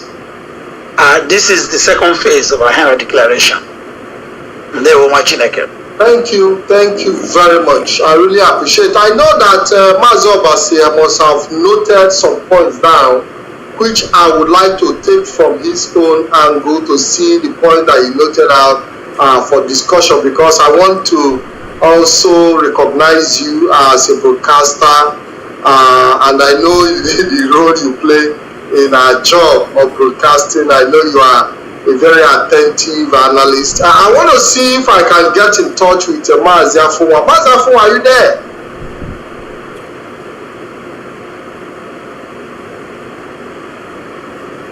Mazi Afunwa, are you there? Yes, I don't know. Have you made any input in regards to the code of conduct that we talked about earlier? If you can remind me. Yes. Well, I was trying to, as you rightly said, we all listen to it, but we might not be able to get everything verbatim. But as the last speaker rightly said, the code of conduct and the oath of allegiance, there were key provisions which he emphasized, especially the allegiance to our people, and that's what the leadership, the new constitution, other comments on it's actually recognizing the fact that power belongs to the people, and that our allegiance is to our people and to the that is the whole essence of institutionalization. Is different from what we had in the past. So upholding, also you made mention, one of the key provisions is about the moral conduct. As IPOB member, It does not. He mentioned that whether you are an office holder or not, you are obliged to observe these moral conducts that will be known for, because in the past IPOB means a lot of things to different people. Some people see us as insulting, some people see us as something else, but this is actually streamlining what we believe in, the rules of engagement, defining the vision, the mission, the objectives, the guiding principles. So it is a very, very, very important step towards what we are doing. It sends a signal that we are detailed, and we know exactly, we have the roadmap of where we are going. And as well, he mentioned about the rule of law, the rule of law, obedience, and observing as it's written in the Constitution. As it's written in the Constitution, to ensure that decisions are made according to agreed procedures. So rather than personal preferences. So this very thing reduces all the arbitrary decision making. It now streamlines it to the point that nothing is ambiguous. It goes further to clarify the leadership structure. The leadership structure, the roles, the responsibilities, and the limits of authority of leaders. The further thing was about the Constitution, as we were meant to understand, will be rolled out, and it will be in print.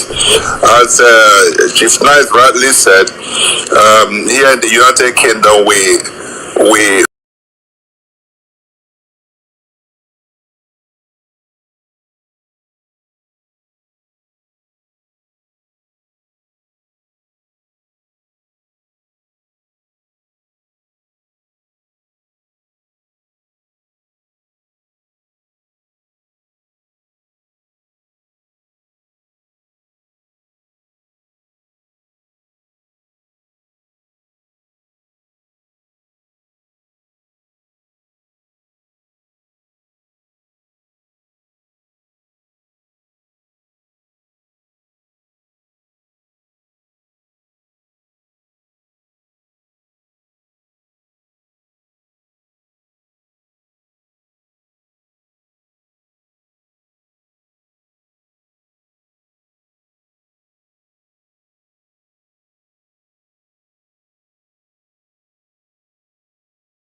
have something that is working out very good for IPOB, that is community mobilization and engagement.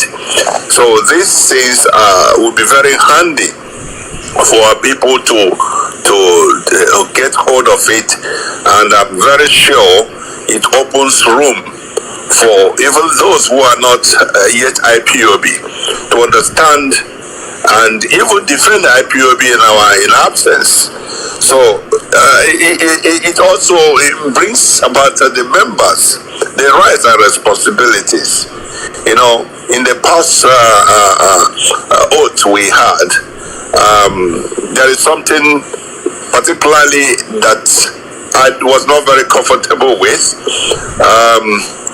but this very new chapter has been corrected, and that is people say you don't eat a grape and your children will have their teeth on the edge.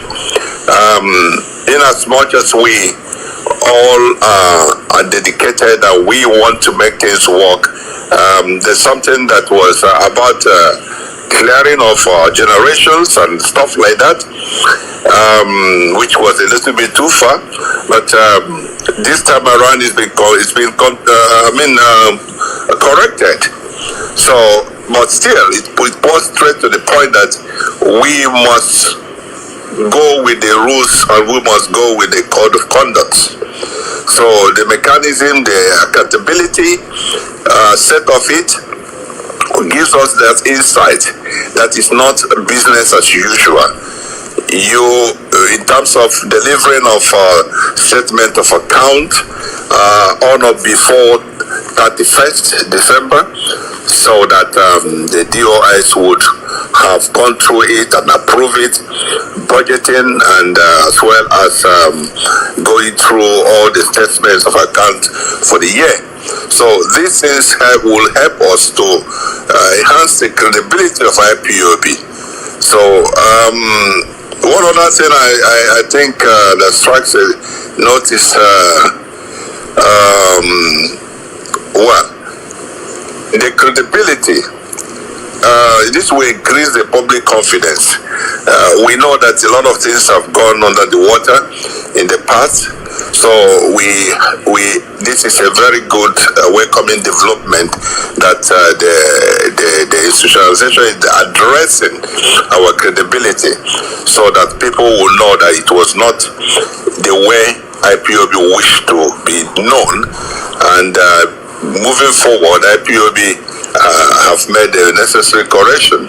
So the promotion or the institutional, the continuity does not rest on an individual. So to ensure that what we're doing is protected, that absence of one is not the end of IPOB. So it ensures that there'll be continuity. There'll be continuity, and those who thought IPOB has gone under the bridge would, I'm sure they will not sleep tonight, because both the Nigerian government and the infiltrators within, they will see that obviously they have lost the battle, and if at all there's any promises of payments to some of them, they have lost that money, because IPOB have bounced back in a very special way. So all these instances have gone a long way to make the public believe to have more confidence in IPOB, and we look forward to more and more Biafrans joining us and being part of our movement and our march towards our freedom, which is Biafra. Thank you very much. Thank you, Afu. Great point to raise there. Before I go to Ikenna Njoku, Mazi Obasi, are there some points that you noted that you think we need to discuss, because we'll be rounding up soon? Are there some points you noted? Because I know that we'll not be able to take exclusively the entire, until the hard copies are available. We'll continue subsequently to bring analysis, because it's not just something we're going to do overnight. We're going to take them bit by bit in subsequent programs. But are there important points you noted you think that we need to bring forward to our viewers?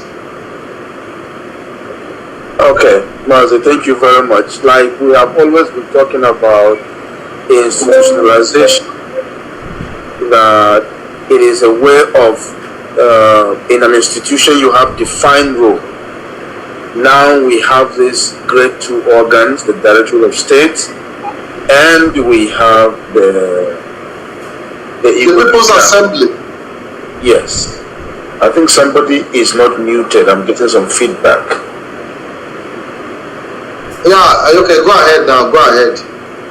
Okay, sir. And we have the People's Assembly. So, from this thriller for our constitution that is yet to be out, we like you said, we don't have the full details yet. Is how is that membership of this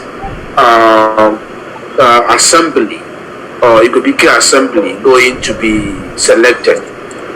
From where and how? Who makes up the member of this body? That's what we don't know yet.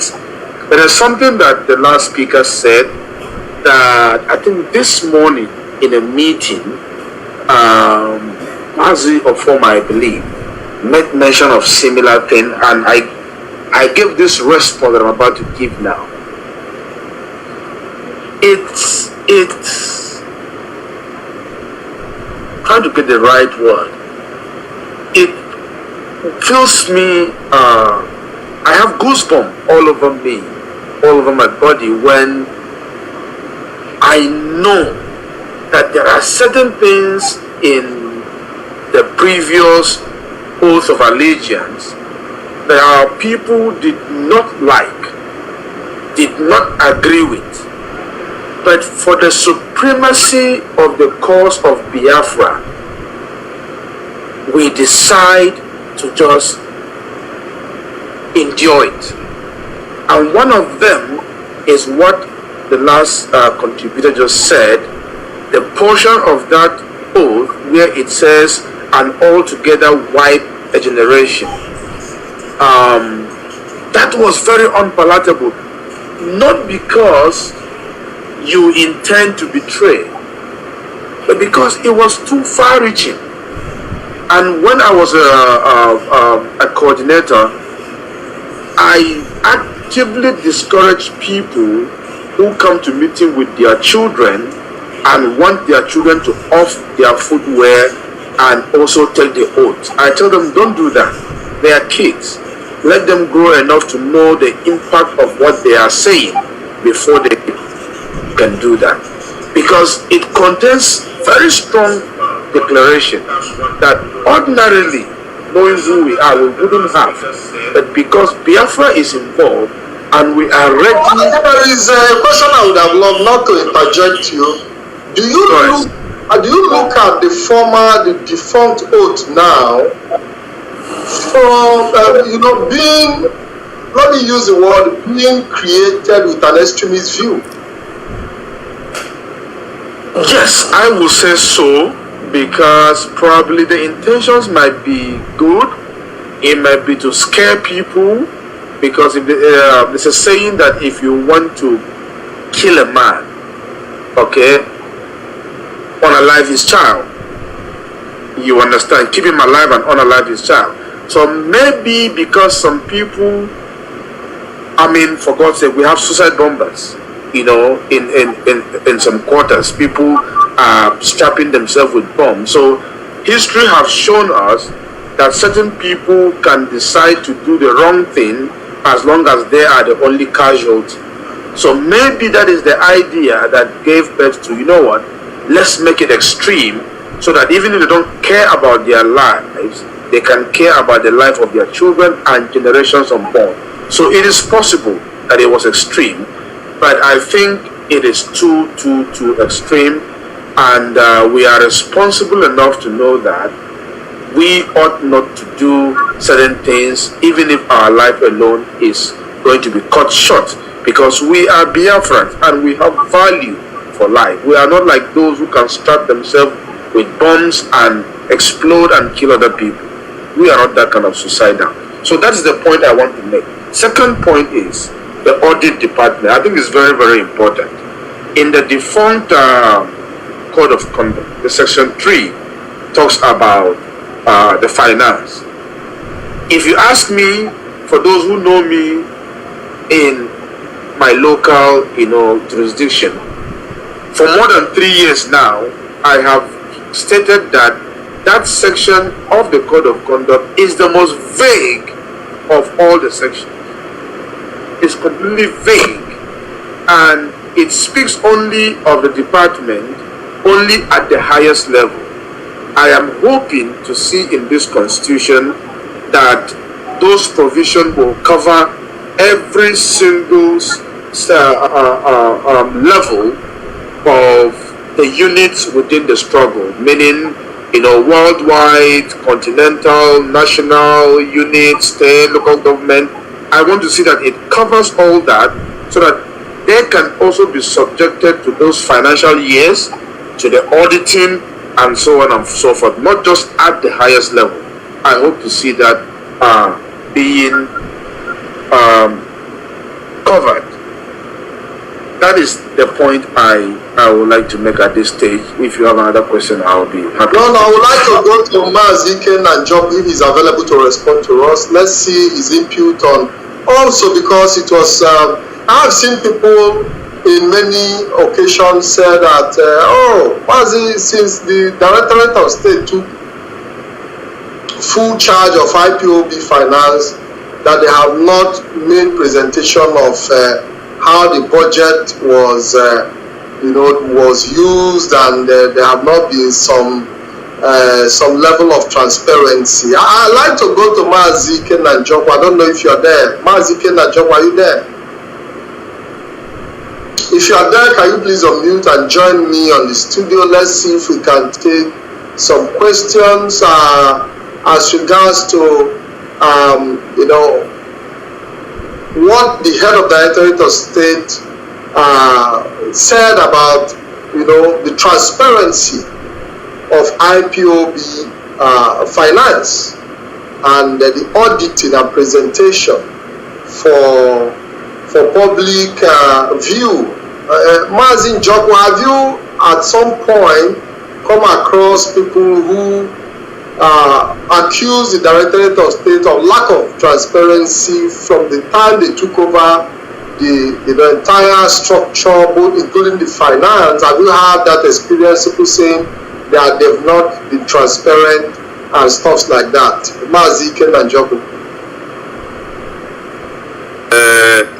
I'm not a finance person, but one thing that is clear is that any issue that has to do with institutionalizing an audit or an audit committee into a body, into an institution, is actually a good thing. It's something to be commended. By virtue of my position, I am always confronted with this question that you just asked about IPOB's transparency, especially as regards the DOS. Yes, and one thing that I am happy about is this issue of auditing. So I believe that will go a long way towards assuaging the people who are really focused in that area. So, but there is something that that Mazi that spoke last said that I wanted to just briefly chip in. He mentioned about you asked him about whether the previous oath was drafted or is viewed as extremist. I think I heard you use. Yes. Okay, let me put that question to you. Do you see that? Do you see the defunct oath now as being too extreme, or is it a way to cage our people into compliance, in your view? Okay, in my view, I will say that the oaths lacked an element of feedback, because when you set out something for the first time, there is always room for amendments. There's always room for improvements in it. I took that oath and took it, and I read it, and I took it willingly, voluntarily. In as much as I might have wanted one or two things to be amended in it, which has not been amended, but I saw it that it didn't receive the kind of feedback which IPOB Scotland made sure that its lack was reflected, and as such made available in this new oath. So I will see it from that angle, and if you go broaden it out towards the institutionalization generally, you will see that the various feedbacks which go directly towards our people is actually what is being put into the vertebrae, the heart, the backbone of this struggle, and that also goes towards the Webike Council, which, as far as I am concerned, is reflective of what Ojukwu did. And in doing that, the DOS is not only leading the struggle, but taking the whole people of Biafra with it. So I think that is the observation I have to make now. Thank you. Thank you, brother. Okay, go ahead, Mazi. Go ahead. Provision of the Constitution on what you mentioned about financial transparency. Clearly, institutionalization breeds accountability and responsibility. And now, embedding in the Constitution elements of these vital principles is key. A lot of things, like Mazi or Basi pointed out, in the defunct Code of Conduct, Section 3, about finance, was sort of, or would I say, stage managed or manipulated. The wordings were manipulated with an expected negative outcome in place from the word go. It did sound to me that somebody pushed it and the narrative to even make that department, the finance department, look or rather appear to be more important than other departments. And then you begin to question, was that the foundation of money, corruption, being at the back of the mindset of whoever was teleguiding that narrative in that direction? We've also had some interpretation of that same section of the defunct Code of Conduct, giving the notion that a certain finance officer is not answerable to their superior, thereby negating the hierarchy, the chain of command of the organization. Acronyms, we had it openly from late 2021 when Madam Finance was saying she is not answerable to the HOD. Who does that? In which organization or institution does a departmental head override the general head? It's never done. But when you look down into those things and their interpretation as well, you will think that from beginning or the word go, this idea was there. Some people were in cahoots to implement it in a lopsided manner to suit in with their ulterior motive from the word go. And that is what this constitution has come to abrogate. That's what this constitution has come to replace. And now enshrine a policy and principle of accountability, transparency, probity. One of the key things the HODs mentioned tonight that really gladdened my heart again was the annual budget forecast and the budgetary allocation, appraisal and evaluation. And not just at the level of the directorate, but it will trickle down all the way to the subordinate leadership or layers of leadership of IPOB, that is continental reps, national coordinator, zonal coordinator, unit coordinators. If we understand these principles and begin to align them with our daily conduct, with our day-to-day operations within IPOB, that's what I mean when I said we now mean business. What does this mean? For example, if a country holds their annual general meeting, it's an opportunity, just as companies hold annual general meeting, to produce two things.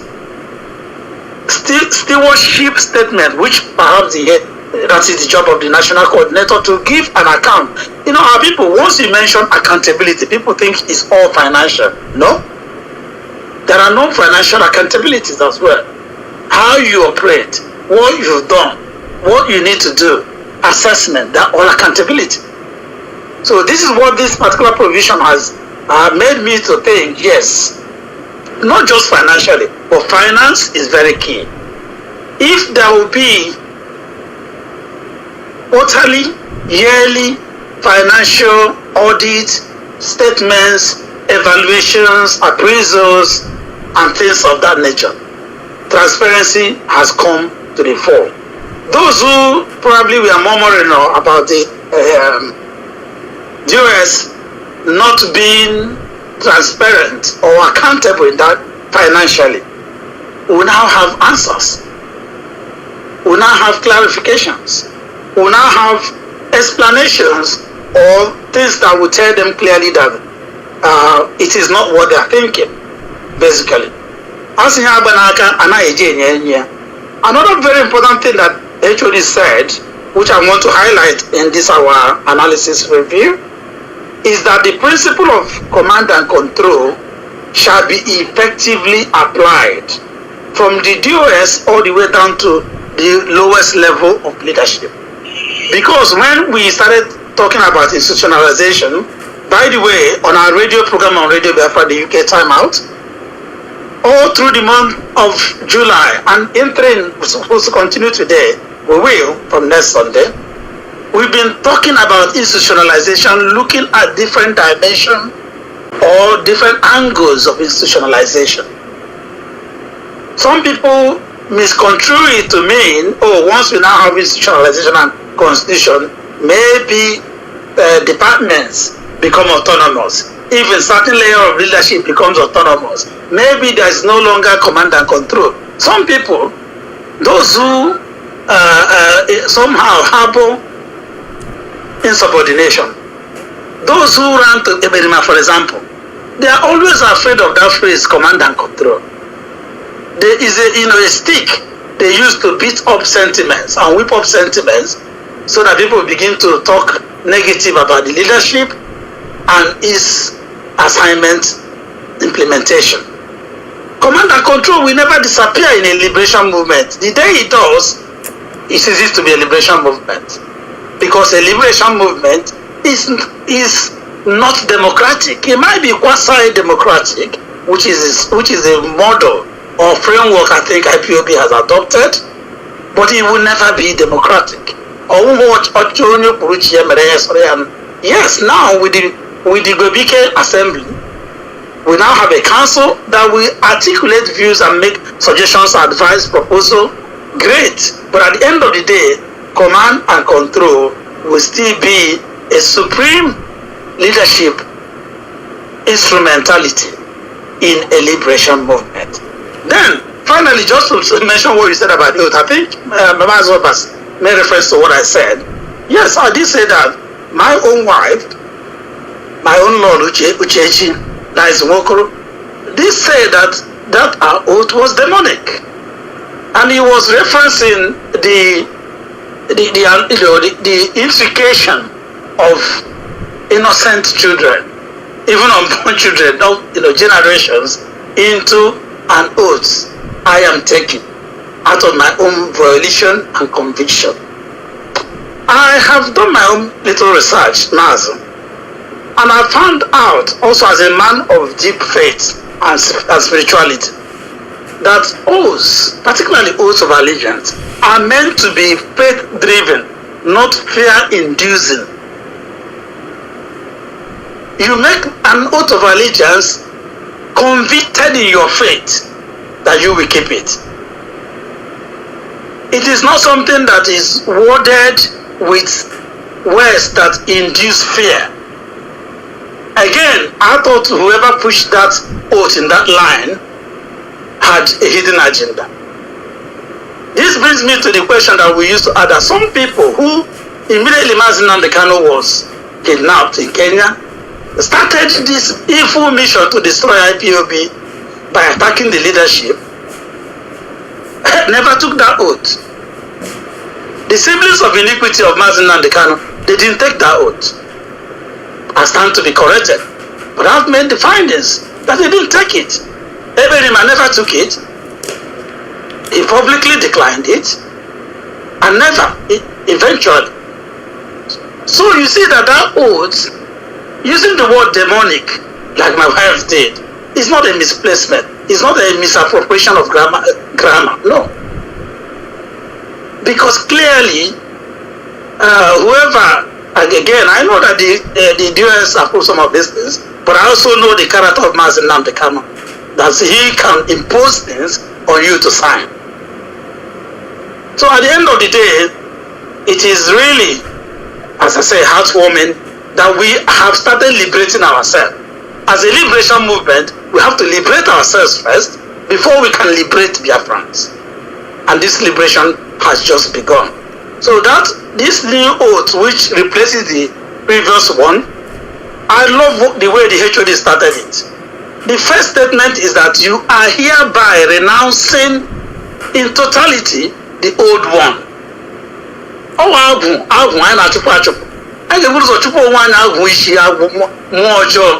before now swearing into Muoma, which you have done today. And I urge everyone, if take that oath, inside you.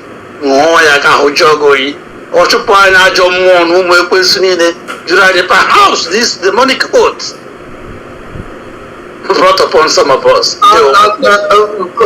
oath also formed part of the crisis we've experienced in IPOB. With IPOB over time have always lived with crisis, and most of the crises we see as a result of the bad energy that goes with some of these engagements that we got ourselves involved with, like the oath we took. Now, you have the news beat. I don't know if there is anybody to take the news beat in 5 minutes as we round up this program. If you have them, you come forward with it, or we can also move to end the program by yes, Mazi, I have it, and our news beatcasters for today, well, we are Wada Chizwa and Mazi Uchechukwu, who I think they are struggling with technical issues. If you want me to, I can cast it or read it on their behalf. You can do that, Mazi. I don't know how long it's going to take. I'll try my best. I don't know. It does take about 7-10 minutes normally. Okay, if you can do it in 7 minutes, that would be great. Okay. I will read exactly the script, the bulletin they've prepared. You don't need my camera, do you? You can go ahead. That's the choice you have to make. Good evening. Welcome to Newsbeat of the UK Timeout on Radio Biafra. IPOB has a new oath of allegiance and a new pledge announcing the contents and contents of these guidance instruments of IPOB as a freedom fighting institution. IPOB's head of Directorate of State, Mazi Chika Edoziem, also gave insights into the new IPOB constitution during a live national broadcast some couple of hours ago, emphasizing that the structural transformative changes outlined in the details of the IPOB new architecture, the organization is now deeply rooted in institutionalization. IPOB UK National Coordinator Chief Chika has called an emergency national cabinet and coordinators meeting this week to administer the new oath and pledge to all cabinet members and zonal coordinators, who will in turn do same to members in our zones. IPOB leadership has issued Barrister Ifeanyi Ejiofor with a reaffirmation of appointment as IPOB legal representative. The new official letter stated that the current restructuring and institutionalization of IPOB have rendered null and void the initial appointment letter dated 2nd of May 2017, adding that considering that the offices of the other two co-signatories in the old letter have now been abolished and or indefinitely suspended, a reaffirmation letter had become necessary. The July 2026 letter, solely signed by IPOB Head of Directorate of State, Mazi Chika, Edoziem, extolled the virtues of Barrister Ejiofor, describing him as a reliable legal professional. Meanwhile, Barrister Ejiofor last Friday clarified that he stopped representing Mazi Nnamdi Kanu in December 2023 when he resigned, disputing recent claims that he was sacked. IPOB Ghana family yesterday held her 6th edition of the IPOB Ghana Media Workshop.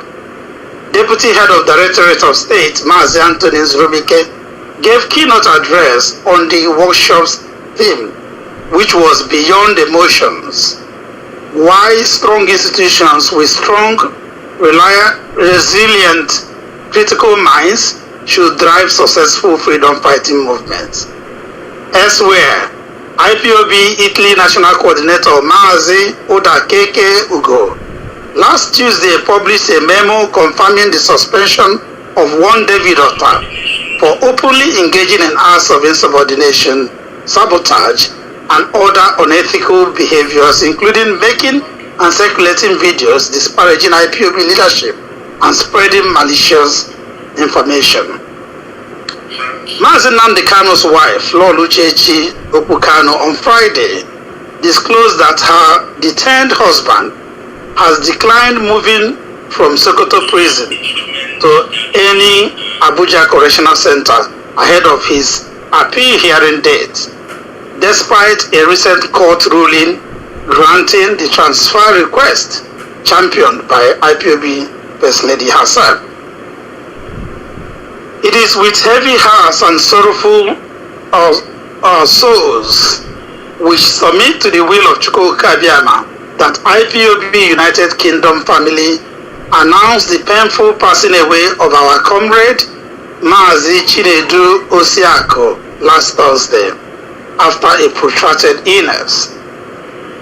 Mazi Osiako, who was an active member of IPOB UK in Barking and Dagenham Zone, had been hospitalized following surgery complications earlier last year.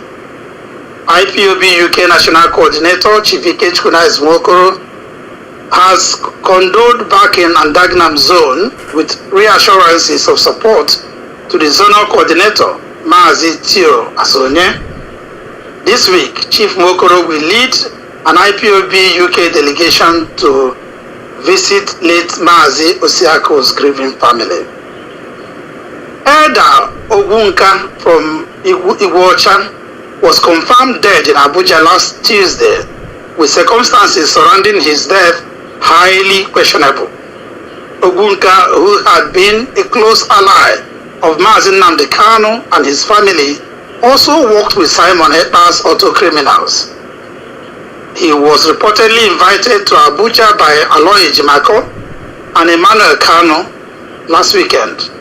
On arrival, his host persuaded Ogunka to stay at a pre-arranged hotel instead of his usual location in Wuse and assigned him an attendant.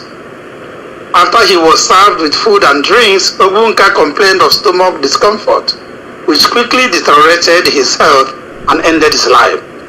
Insiders report that there was a dispute over money sharing amongst his group, with Emmanuel Kanu and Benjamin Madubugu having been at loggerheads with Ogunka on sharing ratio or percentage.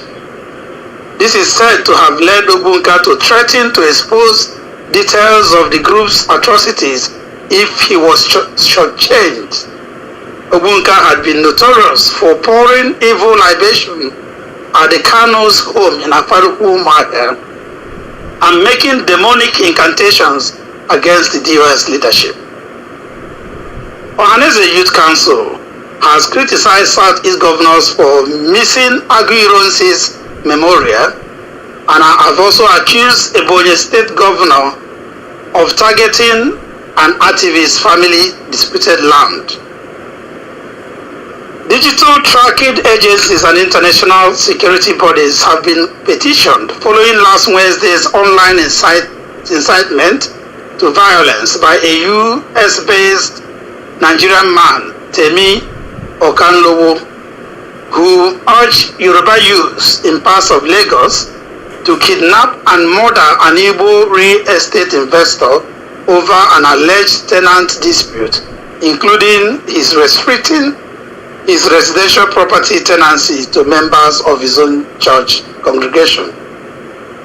Last Tuesday night, a large gang of heavily armed bandits attacked a mosque in Sabon Breni, Sokoto State, in a dastardly terrorism act that lasted over 6 hours, resulting in 7 deaths. Local sources indicated that community members like Malam Nasiru, who regularly use the mosque loudspeakers to alert neighbors about impending raids or attack by terrorists, have now been methodologically pursued and killed by these bandits. In Borno State, a leading military gun truck ran directly into a buried landmine, killing all 8 soldiers inside the truck. Information analysts note that a heavy weapon was concealed by a terrorist IED, which caused the explosion. A notorious bandit leader in Zamfara State last weekend orchestrated an attack on 11 communities within Maru Council. In response to the villagers' resistance to a previous raid, which resulted in the death of a bandit, over 40 residents, mainly women and children, have been kidnapped. A group of armed bandits attacked a Sharia courtroom in Wajo village last Wednesday, shooting randomly and aiming at the judge, who managed to escape by leaping through a window. An international operation revealed Mexican drug cartels are sourcing methamphetamine production to West Africa. Latest reports say multinational raids seize chemicals, lab equipment, and meth. Interpol warns cartels exploiting security gaps to make West Africa a hub for exporting synthetic drugs to European and Asian markets. The US-Iran proxy conflict has escalated into open warfare within the last few days, with US airstrikes on Iranian targets and Iranian retaliatory attacks on US assets in the Persian Gulf occurring, disrupting global energy logistics, including a drone strike on a US-owned tanker in Egypt and Houthi naval blockade in Yemen. Meanwhile, Italy last Thursday shut her borders with Spain following a 60,000 migrant surge in Ceuta. Europe football governing body UEFA has issued a resignation ultimatum to FIFA president Gianni Infantino following his controversial proposal to sell equity stakes in the FIFA forward enterprise to private investors. Despite Infantino rescinding the plan, UEFA threatens a no-confidence vote on him if he doesn't resign, risking a boycott of international tournaments. That's Newsbeat from the UK Timeout Stables. Thanks for listening. Thank you very much for that wonderful rendition. You're welcome back. We'll be running up this program, and we hope to be back subsequently in the future as we continue to analyze the new IPOB institutionalization process, and we'll continue to bring them to you here live on Biafra television I will be engaging more with our people in our next edition, where we'll be opening the line for calls to come in. Unfortunately, today we won't be able to do that as a result of time restraint. But before I round up, I would like to give the last opportunity to each and every one in the forum to to give us their last thought, and you're going to do that in one minute. Mazi, Iken and Joko, can you please give us your last remark as we round up the program? Mazi, Iken and Joko, are you there? Can you just in 1 minute give us your last remark as we round up the program? Okay, thank you very much. I want to encourage each and every one of us, IPOB worldwide, great Biafrans, that the direction that this institutionalization has taken is absolutely geared towards the restoration of the sovereign state of Biafra. It is a path that requires unity from every and each one of us, and we must be dedicated with loyalty towards the directorates of state to ensure that which is a lifetime struggle, the actualization of the sovereign state of Biafra, is achieved at the end of the day. Thank you very much. Thank you very much. Mazi Afunwa, you have just 1 minute, please.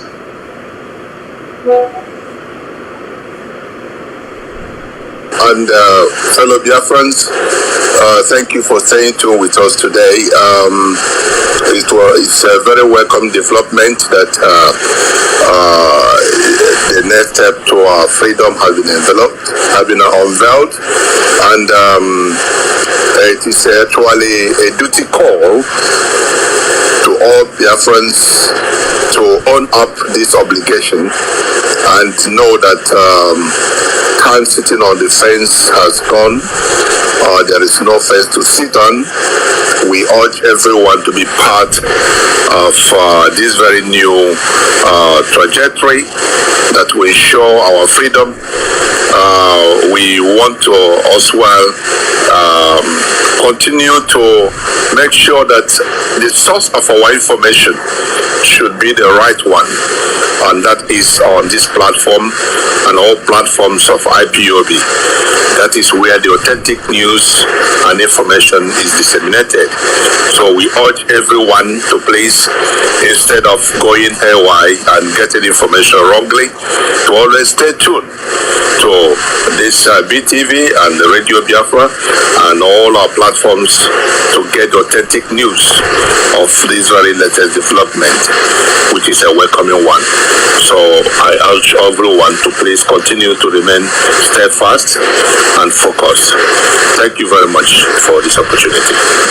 Thank you very much. Thank you very much. Mazi Obasi, are you there? Can you please give us your last remark as we round up the program? Mazi Obasi.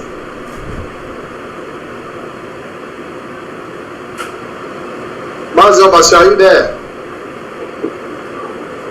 Yes, Mazi. Can you hear me?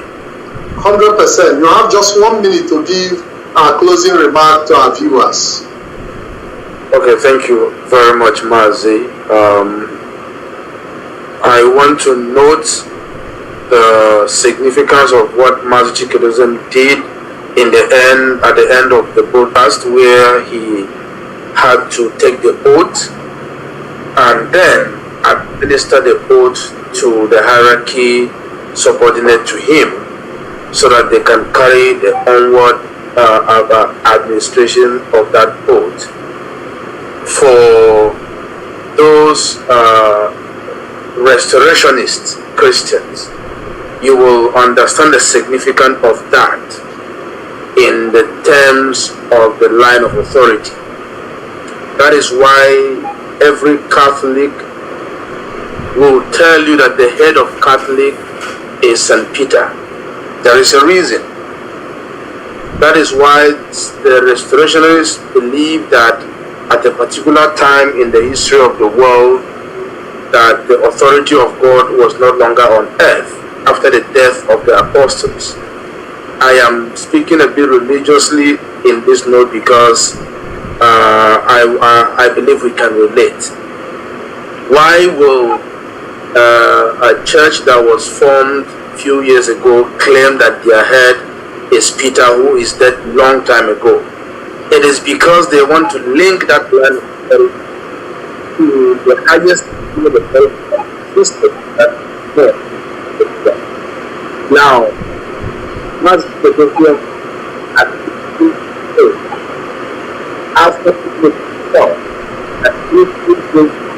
the other principal officers right beneath his authority, it is a way of establishing that line of authority so that it can flow.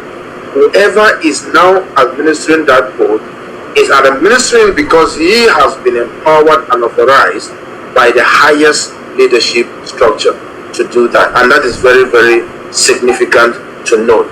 I have 1 minute, so I will keep it there, and I hope in the coming days and weeks we'll be able to discuss this topic in a bit more detail and await the coming forth of the full constitution so we can actually see what it says, especially the part for the transition. I like to see what the transitional aspect between the DOS and the IPOB assembly, if that is what it is. But that's how I understand it, how it looks like. Mazi, Patrick, thank you to be here. Thank you very much. Thank you very much. Chief Nice, can you please just 1 minute as we round up the program? Is in the best position now to ward off corruption, nepotism, other negativities that came with it, including infiltration and insubordination. IPOB has never had it this good, I must say. And I want to align this landmark broadcast tonight by the HOD with what significantly number 8, because we are in the first few days of the 8th month of the year, August. Number 8 signifies. It signifies a new beginning, a fresh start, if you like, as well as future restoration. So what more could be best served Biafrans in August than this new institutionalized IPOB built on this holy structure as a foundation. So I want to urge all IPOB members, ndị akpọrọ ezigbo ụmụ Chineke, to take these proclamations that the new oath of allegiance, the new pledge, this brand new constitution we've never had before has presented us, and run with it in our evangelism, in our heavenly ordained duty of care of restoration of Biafra. We do that knowing that Chukwu will bless us, protect us, preserve us and our families and our lineages.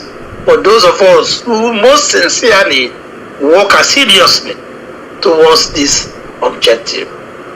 And I would like to say, remain resolute. Stay sure. Now you have all the things that will make you sure. Stay sure and firm focus.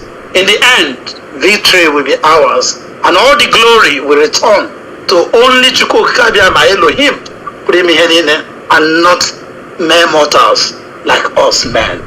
There was Chineke, Mazi Patrick, he came for this opportunity of UK timeout, running together with your program. We will discuss and see maybe this is the best way forward for us to reach a wider audience. Remain blessed.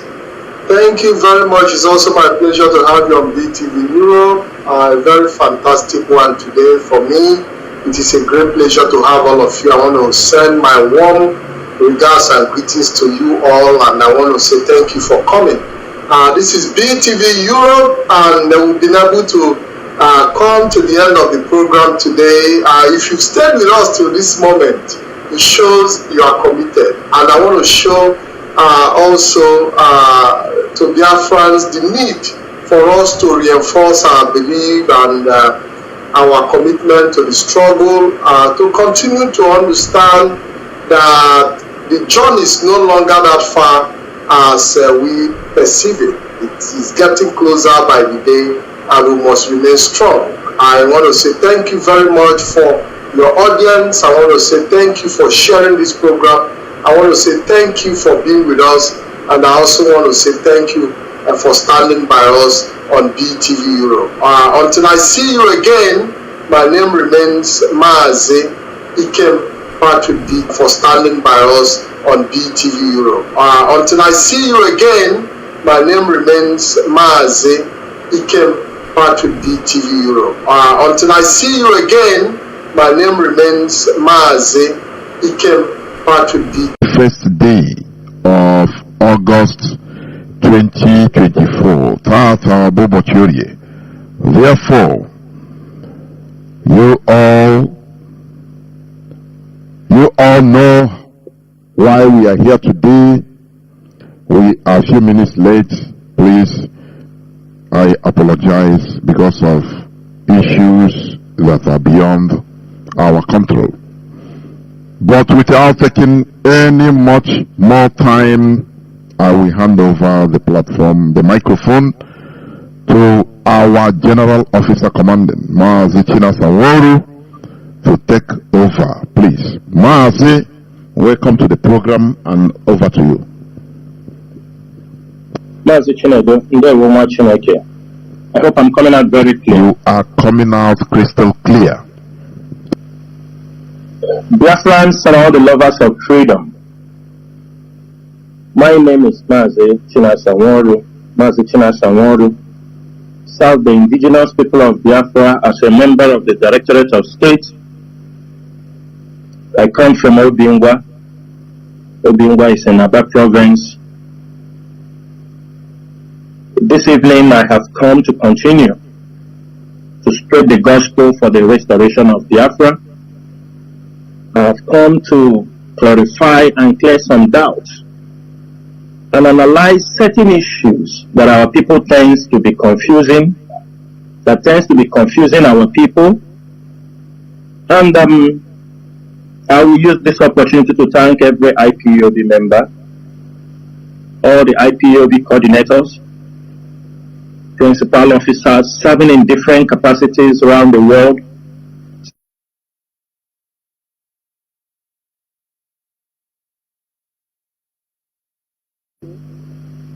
And I will use this opportunity to thank every IPOB member, all the IPOB coordinators, principal officers serving in different capacities around the world.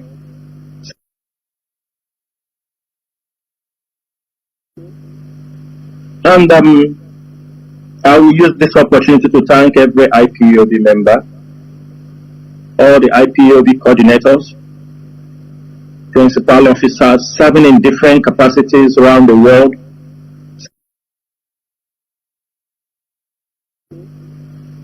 And I will use this opportunity to thank every IPOB member, all the IPOB coordinators, principal officers serving in different capacities around the world.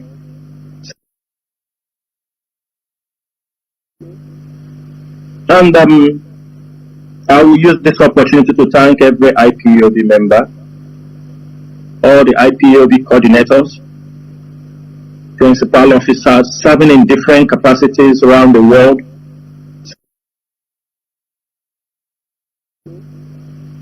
And I will use this opportunity to thank every IPOB member, all the IPOB coordinators, principal officers serving in different capacities around the world.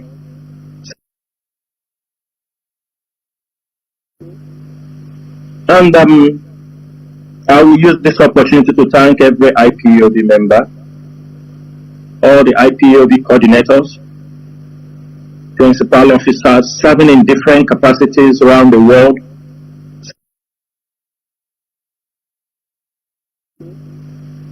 and I will use this opportunity to thank every IPOB member, all the IPOB coordinators, principal officers serving in different capacities around the world,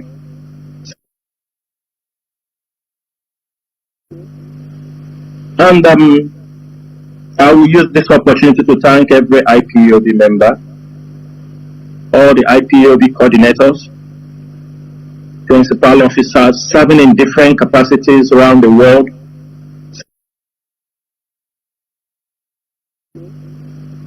and I will use this opportunity to thank every IPOB member, all the IPOB coordinators, principal officers serving in different capacities around the world,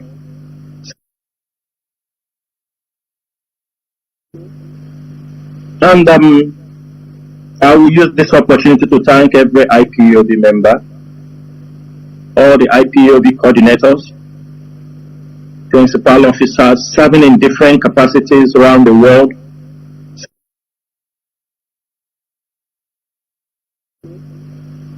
and I will use this opportunity to thank every IPOB member, all the IPOB coordinators, principal officers serving in different capacities around the world,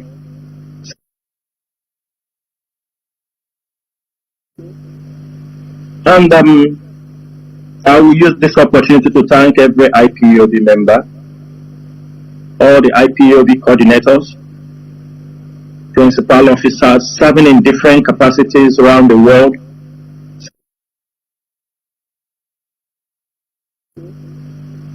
and I will use this opportunity to thank every IPOB member, all the IPOB coordinators, principal officers serving in different capacities around the world,